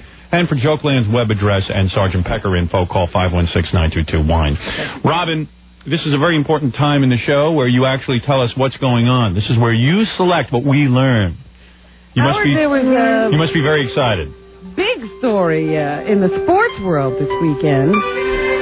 Tommy Morrison, the guy who played the protege to Sylvester Stallone's Rocky in Rocky V, and who is a professional boxer. He even beat George Foreman once during his career. He was about to, I guess, mount some kind of a comeback. He had just gotten into the promotion stable of Don King, and Don King was promising him either a title shot or a fight against Mike Tyson worth $4 million in a few months if he did well in this, a couple of preliminary bouts. And he was supposed to fight, I guess, this weekend in Vegas, and then all of a sudden the fight was canceled, they say, because he tested positive for HIV. This just in, Yogi Berra has crabs. Just kidding. Is Yogi still alive? Yogi is still with us, I think. Yes, he is. But yeah, Tommy Morrison now confronted with the question of whether he's HIV positive. Well, you read a statistic on the air the other day which blew my mind. You said 1 out of every 250 people has AIDS? Well, we had read that in the paper. I don't know how true it is. Oh. However, I do see it's amazing. In the paper this weekend that they're saying the amount of HIV in the black community is really astounding. Yeah, a lot of blacks have it. Why is that? Because they don't wear rubbers. They hate them. I grew up in the black community. I know this stuff. Black people hate rubbers. That's why I asked you, because you would know. You know, 1 out of... You're like a black person to me. 1 out of every 1 black people has AIDS. Oh, stop it. It's true. It's not that high. Is that high? That's high. That would mean I had it. Uh-oh. I think maybe all that Colt 45 brings on their immune system. I don't know what it is. Let me find the statistic, because it was really alarming. Alarmingly high. So was Morrison pounding another guy's meat, or was he with girls, or? He ran away. He ran away? He got on a plane and went back to Oklahoma, which is where he's from and where he lives. He has a ranch out there or something. So married? He hasn't talked to the press. He's known as a womanizer, according to the reports I've been reading today. So there is no telling exactly how he got this, if he does. Nobody's said anything officially. It's not up, the Boxing Commission doesn't have that kind of announcement, but they're quoting unidentified sources in the Los Angeles Times and on the Associated Press is saying the reason for the cancellation of the bout was a positive test for HIV. They say it was kind of bizarre because they say Tommy was refusing to give blood at one point. Because he's a Seventh-day Adventist. Yeah, he said it was on religious grounds. Yeah. And then he decided to go ahead and gave the blood the next day. And then they came back and said, hey, dude, you can't box. Wow. For medical reasons. They said it like that? Hey, dude, you can't box? Are you serious? I don't know that the... Isn't that a horrible way to break it to a guy? They found him in the casino and told him. It wasn't even like... Tommy, you feeling lucky? How you doing here in cards? Oh, I'm down, boss. Well, that's not the only place. Yeah, you're not only down, your immune system is down, too. So everybody's talking about that. Now, usually... Tommy, you feel lucky today? Well, here, I'm playing cards. I don't know. Tommy, word of advice? Lose it all, because it don't matter. What do you mean lose it all? It doesn't matter. It doesn't matter. Lose all your money. You mean, what, the 500 I'm betting? No. Everything in your bank account. Lose it. Throw it away. Hey, you can get rid of it. Put it all up there and go for one. Yeah. It doesn't matter. What else is in the But news? they say in the boxing world that usually if you get one test that's positive, then they test you again. If that comes back positive, then they do another test. Until it's negative. Even more. They test you so much there that you go back to negative. You're out of blood. Right. They have this 24-hour test that they do that's supposed to be the final determiner. And I don't know that he went through all of that, but they did say that, now that he's home, I guess he and his advisors will get together and talk about it, and he should, I guess, go for some testing. Right. But they don't know. I don't know at this point how he got it. They did an interview with a guy in the Post who is HIV positive, who is a former boxer, and he says he would advise Tommy to go public if it is absolutely true, because it's better to come out of the closet with this stuff. Tommy could have gotten in a fight, quite frankly. Blood gets in your eyes. Well, not only that, they said his last fight was very bloody. Yep. Or at least he's had a couple of bloody ones. And I guess boxing is, we're constantly talking about the Magic Johnson situation in basketball and how important or unimportant it is to his playing basketball. Did he ever fight Magic Johnson? No, he did not. He did not? But the point is, you're definitely going to bleed in a boxing ring. There's more of a likelihood. People are actually trying to make contact with you and make you bleed. I have a feeling Tommy Morrison might have gotten into a fist fight with Magic Johnson, and that's how he got it. Now. I don't know. We got to take a break. We'll come back and do some more news right after this. You're listening to The Howard Stern Show. 97.1 The Eagle. Free. You're listening to The Howard Stern Show. Free. Once again, Howard Stern. I'm free. I'm waiting to see if my echo would come on, and it won't. Scott, you scumbag. Where's my echo? What am I screaming about? You try and compete with this music. I can't even hear myself think. You're eating into my news time here. Yes. News time. I'm eating. It's not all I'm eating. Go ahead, Robin. I told you I'd give you that statistic on HIV among blacks. 1 in every 3. The Center for Disease Control and Prevention says that 1 in 3 black men. No. How did you know that? I was guessing. Were you guessing? I swear on my life. I swear on the life of my children I was guessing. It can't be that. 1 in 3 black people? 1 in 3 black men between the ages of 27 and 39. That means somebody in this room has AIDS. We're not all black people. Oh, Fred's black. Half black. Is believed to be carrying the HIV virus. That's the highest infection rate identified by the agency. That means there's other people in the NBA who are HIV positive, don't you think? Oh, I think you're onto something, honey. I think you're onto a big story. 1 in 3. Yeah, the whole country's going to be dead. On Magic, but there's got to be other guys out there playing. Am I crazy, or is the whole country going to be dead? If 1 in 250. You're paranoid. What? Hold on. If 1 in all these white supremacists who are worried about black people, they're all going to be gone soon. That's right. What are you worried about? You relax. I think the whole cast of Roots is gone. Wiped out. Wiped out. You're kidding me. Wow, that's really high. That's what they say at the Center for Disease Control. I don't know what it means. So soon there's not going to be any black people left. Nah, I don't think that's what it means. There's really a lot of upset people about this. Not really. Not really. That's what they've been waiting for. By the way, Minister Farrakhan has announced next year there'll be a 45-man march. The 45 left men. The 45 men who don't have AIDS march. You're kidding. 1 in 3. That's what it says, between the ages of 27 and 39. My God, that means when I see a black person on the street, I better cross the street. Right? How dare you? Just walking past the person you think that can give you AIDS? No. I'm just afraid they're going to mug me. He does that anyway. I do that anyway, so it's fine. Now I have a reason to. Wow, that's alarming. That is alarming. And no wonder this white government doesn't want to find a cure. No, that's probably true. See? You've uncovered something there. Yeah. But speaking of basketball, the All-Star game was yesterday. And the ball had AIDS. They just found out. And the backboard, too. The backboard and the ball. No, and there was a big controversy. The East won, of course. And then at the end of the game, I guess they pick a most valuable player. Brand Norris. And they picked Michael Jordan. Right. And he only played 3 quarters. He didn't even play the 4th quarter. And I think Shaquille O'Neal entered the game with a big slam dunk or something. And the crowd reacted negatively when Michael Jordan's name was called as the most valuable player. They thought it should have gone to Shaquille O'Neal, I guess. Here's Michael Jordan. This is very upsetting. Okay, what they did, they ought to burn the locker room after these guys play. Oh, you stop.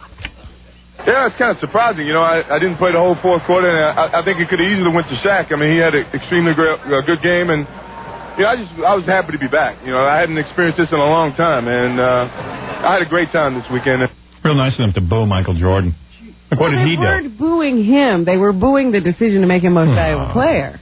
Hey, man. Who cares? These guys are all multimillionaires. What do they care? Well, that's what everybody's saying. But, you know, I also was watching some show the other day, and they were saying that there's a white guy. You know, we're getting another Larry Bird pretty soon. Is that the guy who won the slam dunk contest? Yes. Yeah, that white guy. Yeah. I'm praying he does well. See? He's like one of the rookies, and they're saying he's the best rookie out there, and he's white. Whites rule. White men can't jump. White men can jump. Yeah. This country is so obsessed with race. It's great to have a white basketball player. And now he'll get like tons of endorsements and everything. Oh, yeah, he'll be very, very wealthy. Yeah. And he says his mother taught him how to play basketball. Pussy. So, you know, not only am I white, but, hey, my mother taught me this. A girl taught me the game. Any white boxers on the horizon who don't have AIDS? Oh, goodness. So anyway, that's what's going on, I guess, in the world of sports. Meanwhile... It's so great when there's a great white player. It's just fun to watch, isn't it? You got to admit, come on, isn't it fun? No. I don't have these problems. Really? I do. I really don't. I just see people as people. If they're good at something, they're just good. Robin, not only do I have this problem, but this is the tip of the iceberg of my problems. I have tons of problems. You have lots worse problems than that. Go ahead. You got a lot. You're on a roll. Go ahead. The Iowa caucuses. All right. What? Yeah. I guess they happened today. I mean, this is a big deal in that whole political arena. The Republicans are slugging it out. Bob Dole is supposed to win this one. The Republicans are the most depressing lot of presidential candidates. I got to admit, but you know, like Pat Buchanan, I can't stand. I find that guy to be almost a fascist. And I understand he picked up the endorsement of David Duke. Yeah. When he was down there. That's right. And it did him good. He won. Yeah. Wake me when the election's over. David Duke. It's real nice. Poor blacks. 1 in every 3's got AIDS. They're going to be off the planet soon, and everyone's going to still pick on them. We'll still be the cause of everything. Exactly. So anyway, tonight is the Iowa caucuses, from what I understand, and everybody's trying to beat the drum and get all their supporters out there. Here is Bob Dole yesterday trying to rouse the crowd. I saw one woman, they were interviewing her because she's going to vote in the Iowa caucuses, and she just said, you know, I was a Bob Dole supporter, now I'm with Steve Forbes. She goes, Bob Dole, and she was an old woman, she goes, Bob Dole is just too old. Ah. This was Sunday morning. And yeah, well, now he's been out there, you know, they've been having to campaign pretty hard because the race is getting tight. So here's a guy who's strained. Add up our strengths. And add up our weaknesses. And make the right choice for America. And if you do that, Bob Dole will be the Republican nominee. Thank you. I like how they talk about themselves like Bob Dole. Yeah, he's in the third person. But I'm also saying, now, this is just the beginning. And I hear tiredness in that voice. Oh, yeah, he's beat. He's got to be. The guy's 80 years old. Just this race could kill him. Yeah, he's not an exciting candidate. Neither, you know, I saw Forbes on Larry King with his whole family and stuff. And man, yeah. I mean, I know you shouldn't go by physical appearance, but the guy really looks bizarre. He really looks... He's not an attractive man. Did you see his wife? No. She, I heard, was like a Barbara Bush type. Older. Ooh. I heard she had the white hair. And he's got real young, and he's got real young daughters. Like really hot daughters. What happened to her? I'm always wondering what happened to these women. I don't know, but one of their daughters is really young, and she looks like she's about 70 years old. Like, I don't know how she had a baby. That's what I'm saying. Like, it's like life has worked the hell out of her. Yeah. And she got a Steve Forbes, a billionaire. Right. So how could life have been that bad that she looks that terrible? I don't know. I think with all that money, you'd be having like spas and working out. You'd have a nice leisurely life. Life wouldn't tax you so much. Get some breast implants. You know what I mean? But Forbes, even with his billions, you're like, I guess he's a really strange looking guy. He is. Sometimes when he smiles and stuff, he almost looks retarded. You know? Sometimes there's just not enough money in it. Right. You know what? He could almost be a cartoon character. Yeah, I mean, you know, and Bob Dole isn't that excited. Clinton might pull this one out, I'm telling you. Well, Clinton doesn't have any opposition. Yeah.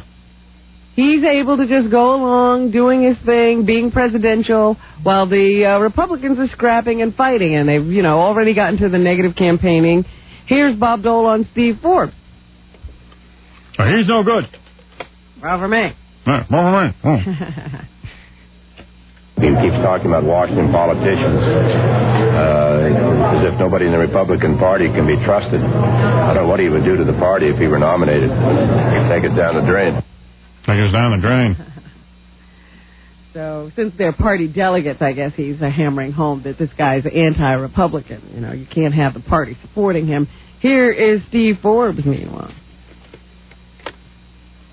All these guys are pissed that Steve Forbes is spending all this money, you know, and it's like, hey, dudes, you'd be doing the same thing, too, if you could afford it. If you had it. I'm an optimist. I believe that the truth gets out. The American people will change the inside political game in Washington. They'll do so because they will liberate the true energies, the true genius, the true compassion of the American people. I should have run. I would have won. On the libertarian line. Meanwhile, Bill Clinton decided to roll into town just to let people know, yes, I'm in the race. I don't have any opposition on my side, and the Republicans are all carrying on. I just want to remind you that there's a Democratic Party, and I am its candidate. All my life, since I was a little boy, I've been telling lies. Unlike George Washington. I've been chasing girls. I've been chasing girls and telling lies. About the Iowa caucuses, I waited for the returns to come in. 1992, I couldn't seem to get many votes in the Iowa caucus. This is my last chance, and I would really like to do well. Charming. I'm sure you will. They were reminding Democrats to come out because just because there's no competition there, don't forget to go. Then why would we go? Do your duty. Duty. I do my duty. It mostly ends up in my underpants, though. So anyway, we'll have to watch the results of that to see if Steve Forbes is really a factor, if Bob Dole can pull this one out, even though Steve Forbes has dumped a lot of money into the town to try to change people's minds about who to vote for. And we'll have to see how these other presidential candidates do who are so far down in the polls. Is anybody going to surge forward here? Is Dole going to get a run for his money? How often do you think Dole changes that pen in his hand, a pencil? Is that a pencil? Do you think he remembers it? Or does he just leave it there? Do you think it ever stabs him in his penis? Because his arm just waves, and then it just the point of the pencil, if it's sharpened, could stab him in his crotch. Maybe he doesn't use a sharpened pencil. That's right. It looks sharpened to me. He's got to take it out at night. What? He's got to take it out at night. Yeah, he could poke himself in the eye. Right. And if it's a pen, does the pen does it get all full of his pants and like do all his suits get full of ink? And does his hand get sweaty, and does the pen smell? It's just, you get up in the morning, you have to brush your teeth and do whatever you do. One of the things he has to do is strap his pen in. I would love to interview him just about the pencil, nothing else. I don't think you're ever going to get that interview. A half-hour interview, one-on-one, Howard Stern and Bob Dole about the pencil. I don't want to know about his political beliefs. I just want to know about the pencil. What are the chances of that happening if he knows the subject matter? No, but I want to clear it ahead of time. I'll even clear my questions with the Dole campaign. Every Christmas, he must get 500 pens. Yeah, do you send the guy a pencil? Because he's so into it. And do you look to see if it's your pencil that he's holding? Yeah. You must get 500 pens. Hey, that's my pen. Hey, you're using my pen. Yeah, you should have a massive collection of pens. I don't know what that is. Is it a pen or a pencil or what? And then, someone was saying in the paper, they were trying to say that Bob Dole didn't get his injury in the war, that he got it during a training exercise. Really? Yeah, Because it was always like a war injury. That's the reason. But I don't know. I felt so sympathetic. I think it was somebody trying to just badmouth them. Yeah. Because the campaign's gotten really vicious. And then they were saying on TV on Sunday that Steve Forbes is all riled because Bob Dole was making phone calls. Well, it's not Bob Dole, but somebody from his campaign. Was making phone calls, making false accusations over the phone about Steve Forbes. But that's what campaigning's all about. Well, they were like phony phone calls to his organization and junk. Oh, is that what it was?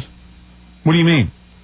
I don't know, just irritating phone calls. You know, people calling and hanging up or something. Oh, really? Yeah, That's calling funny. and saying rotten things. And Bob Dole says that's ridiculous. There's no way we did it. But meanwhile, there's a witness to it and said that, yeah, we did do it. But I just want to interview him about his pencil. Because it's like that pencil must take up a lot of time. What holds it there? Well, his hand's in a fist. Just is, crumpled up like that. See, he has no control over his hand. So what he does is like he wakes up in the morning and his arm is hanging. And then they just close his fingers up like this. Why would it stay? No, it's you know, when your muscles atrophy, they just sort of get stiff. It's stuck in that position. It's like stuck like this? Yeah. So it's always closed. And then what do? They shove now, if it's a pen, does in his hand, the inside of his hand get full of ink? I would imagine it's something without a point, wouldn't you say? So it's like this. So then, like right now, my hand has ink on it. All right, I'll tell you what you do. You put it on in your hand with the cap on, and then you take it off after you get it through. You're smart. and like, how does he wash his hand? Can he open his hand up and wash it? Oh, he could probably unfold it if Probably he... a bottle washer. Like, a bottle washer. Q-tip going there. There's a Q-tip. And like, I wonder if it ever fell out. Or one of those pipe cleaners. Yeah. You go in and you like clean it. Yeah, right. Yeah. Hey, that's a fascinating interview, right? Like, I'd like to know what he does with that. And, like, when he goes home, does he take the pen out or does he keep it in around the family? Or, does he only use the pen when he's going out to speak? Yeah. Or does he usually have Is it like an earring? Like at night, does he have to put something in there so it doesn't close? Yeah, right. Oh, be quiet, Jack. You're not funny. No, that's true, though. I tried. Stick to your main jokes. Oh. All right. Let's take a break, Robin, and contemplate the pen.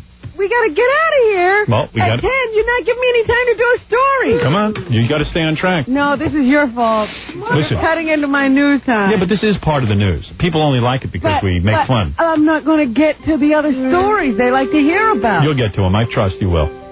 Not by 10. Yes, you will. We have to be out by 10. You're on a roll. We'll be back after this. You're listening to The Howard Stern Show. 97.1 The Eagle. We're back with the Gabby's leather pants. Here's Howard. Well, all right, do a couple of quick stories. No, the news time is up. We have to get off at 10. It's not going to be my fault. Give me one last one, quick. I was going to talk about O.J. and Faye Resnick. Faye Resnick was deposed in New York this weekend. She's afraid to go to Los Angeles. Now I'm rushing. I'm talking like a machine gun. This is good, though. Why is she afraid? She was afraid to go to Los Angeles. She claims she fears for her life there. So she was deposed here in New York. But in her deposition, she claims that Nicole rebuffed O.J. on the night she was killed in that late-night phone call from O.J. I told you he had called her on his cellular phone or something. Yeah. And Nicole says Faye says she talked to Nicole after that phone call from O.J., and Nicole told her that she rebuffed O.J. once again. She also claims that at some other point when he had been thrown out by Nicole, that O.J. actually threatened to kill Nicole in front of her. So Faye Resnick heard O.J. say, "I'm going to kill her." She also claims that O.J. offered her drugs and took drugs, lots of cocaine, she says, and he took drugs throughout his football career. She also claims that he used to keep a bottle that had every colored pill in the rainbow in it, and he called it his Christmas tree, and he used to go in there and get pills to tank himself up. So, yeah, O.J. definitely did it. We all know it. Faye Resnick weighing in with strong, I guess, testimony in that deposition. Hopes that she gets to testify in this case. She didn't get to testify in the last one. She looks like a duck, but she's cute. I like to have sex with her. Duck look. I like a girl who looks like a duck. Yeah, doesn't she look like a duck with that nose job and the? I always thought she was a little funny looking. I didn't know it was a duck look. She's got a hot body though. She got the implants, I think. Well, all those Hollywood wives. Yeah, I got to get a Hollywood wife. She looks exotic or something. Yeah, she's probably good in the sack. She's a Jewess though. So? Resnick. She looks Spanish.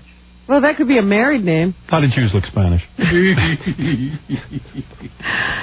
Have you heard about Gary Kasparov playing this computer, this IBM computer? I was really excited when I heard that they got this computer called Super Blue. Yeah, because Big Blue is IBM. And it's a thinking computer. Yes. So he's actually playing this computer, and the computer is plotting and planning, and it can change its strategy depending on what Kasparov does. So they're now 1-1, and Kasparov had vowed that the computer would never beat him. Yeah, they're tied. But they're tied, 1-1. He made the computer resign after its 73rd move yesterday. And I guess in their previous game, the computer made him resign after 37 moves. So, or 32 moves. It says, Kasparov now says that he has figured it out, that the computer gets very aggressive when you go on an aggressive attack, and will simply counterattack and counterattack and counterattack. But if you're doing a, sort of laid-back kind of strategy, it just goes about its business and eventually will make a mistake. So that's what he's planning on. That's the job I want, playing computers chess. And you could get $500,000 if you win. That's what I need. By the way, since I use IBM equipment, I'd be willing to play their computer in chess for $500,000. I don't think you could do anything with it. I'll do it for $250. I play it, but I play it on the beginner level. I'm a funny guy. I've played computer. I better not talk about this. I got to leave. Okay. But I've played computers and chess. Uh-huh. And I know I can win on the easy level or have a good game on the advanced level. Uh-huh. And I play on the easy level every time. Because you want to win. Yeah, I don't want to lose. I don't want to lose. So I never have a great game. And I always win. I think I'm so smart. Well, what's frustrating to me is I can't even win at the beginner level, and I don't know why. Do you like chess? I'm not learning a damn thing. You can't learn. I love chess. I'll play you. But you're too good for me. Yeah, not necessarily. I thought if I played the computer, I'd get better. Then it just beats me, and I don't know. And you get all defeated. See, I don't want to get that. I don't want to feel low about myself. I don't need a computer to put me in my place. Enough people do that. I had one computer. This was the greatest chess game. Because it would see how dumb you were and then keep playing down to your level. Oh. And then I learned to beat it. But then I got this new one. Yeah, but you're at like retarded level. Right. And I can't beat it at all. Right. Not Dean Martin. Frank Sinatra did an interview with Esquire magazine this month. Definitely not Dean Martin. No. And he says that he's still around and he's still going... And he's not going to retire or resign or do anything like that. He's old blue eyes, and he still wants to be here, and he's still sharp. Because the interviewer was like, okay, he's quick on the uptake. I told him I asked him what was the worst thing you could do in front of a woman, and he said yawn. So, he's still got all his marbles. How about orgasm too fast? Yawn. And he says that he and Dean didn't drink as much as they claimed to when they were younger, because how could they drink that much and still do all those movies and do shows at night, et cetera, et cetera? Because those movies were crap. That's how. He claims it never happened. Sure. So anyway, he's still with us. Proof is in the movie. He's still with us. The Snoop Doggy Dogg trial is going to the jury. From what I understand, they're going to get the case, I guess, today, and we'll learn what is the fate of Snoop Doggy Dogg. He's accused of being involved in a drive-by shooting with his security personnel. The bodyguard allegedly shot someone while Snoop was driving the car. 5 whites, 6 blacks, 1 Hispanic, by the way.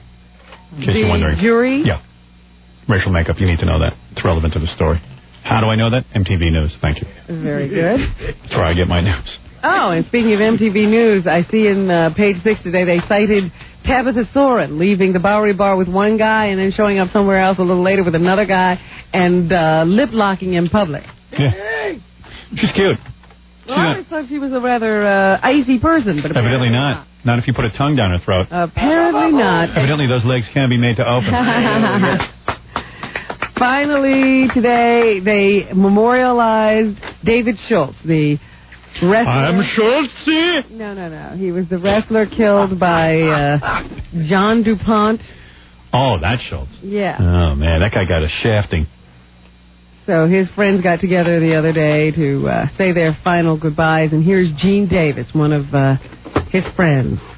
Yeah, that's the guy DuPont shot. That guy, the nutty guy DuPont, the wrestler. He used to have young boys wrestle each other in front of him. Why? Why death? Why such a tragic death? Why sorrow? We're reminded about the brevity of life at this time. Right. Life goes so quickly and sometimes so abruptly. I am sorry. And not only that, where was he broadcasting from? A coal mine? Well, it was like Echoing. one of those arena type things, I guess. Yeah, it's real sad. I mean, I had young kids and stuff, and some lunatic DuPont. Who would ever think a DuPont would kill somebody with all that money? Yeah, you got to ask the question, how could you get so upset when you're born with all that money? Yeah. All that money. That's what's happening. Thank you, Robin. Get out of here. This was a test and we failed. Yes. That's your fault, by the way. No, it's not. Pretty close. Closest we've ever come. But we got to get that time better. I got to go to my movie meeting. That's right. I'm very You're important. supposed to be there in a few minutes. Yeah, I got to run out the door. Jackie Penthouse, Joke Page Martling, get the hysterical 2-hour video of his wild game Stump the Joke Man. $15, $4 shipping and handling. Jokeland special. Buy two, get one free. Call 1-800-323-KING Robin. Friday night, February 23rd at the new Catch a Rising Star, formerly the Funny Bone on South Street in Philadelphia. The Jokeland's web address and Sergeant Pecker info. Call 516-922-WINE. David Spade's new movie is out, Black Sheep. Go check that out. Join King Norris this Thursday night at the Orange Bear on Murray Street in Manhattan. I'll tell you one thing about getting out at 10 o'clock. It seems like we're on vacation, doesn't it? Hey, you're going to take up more time. Join Scott the Engineer. Thank you for that. Join Scott the Engineer this Saturday for dinner and dancing at... And I got tons of material for tomorrow I didn't get to. At Gianna's in Sayreville, New Jersey. Gianna's, Robin. Gianna's Dinner and Dancing. And your TV movie of the week airs when? In April. In April. We'll start talking about it then. We'll look forward to that. Deadly Web. Yes. You, Robin Quivers, and Ed Marinaro. I don't go above the title. I'm an also-ran. I see. Ed Marinaro. All right, Robin. I'll see you tomorrow. Local music.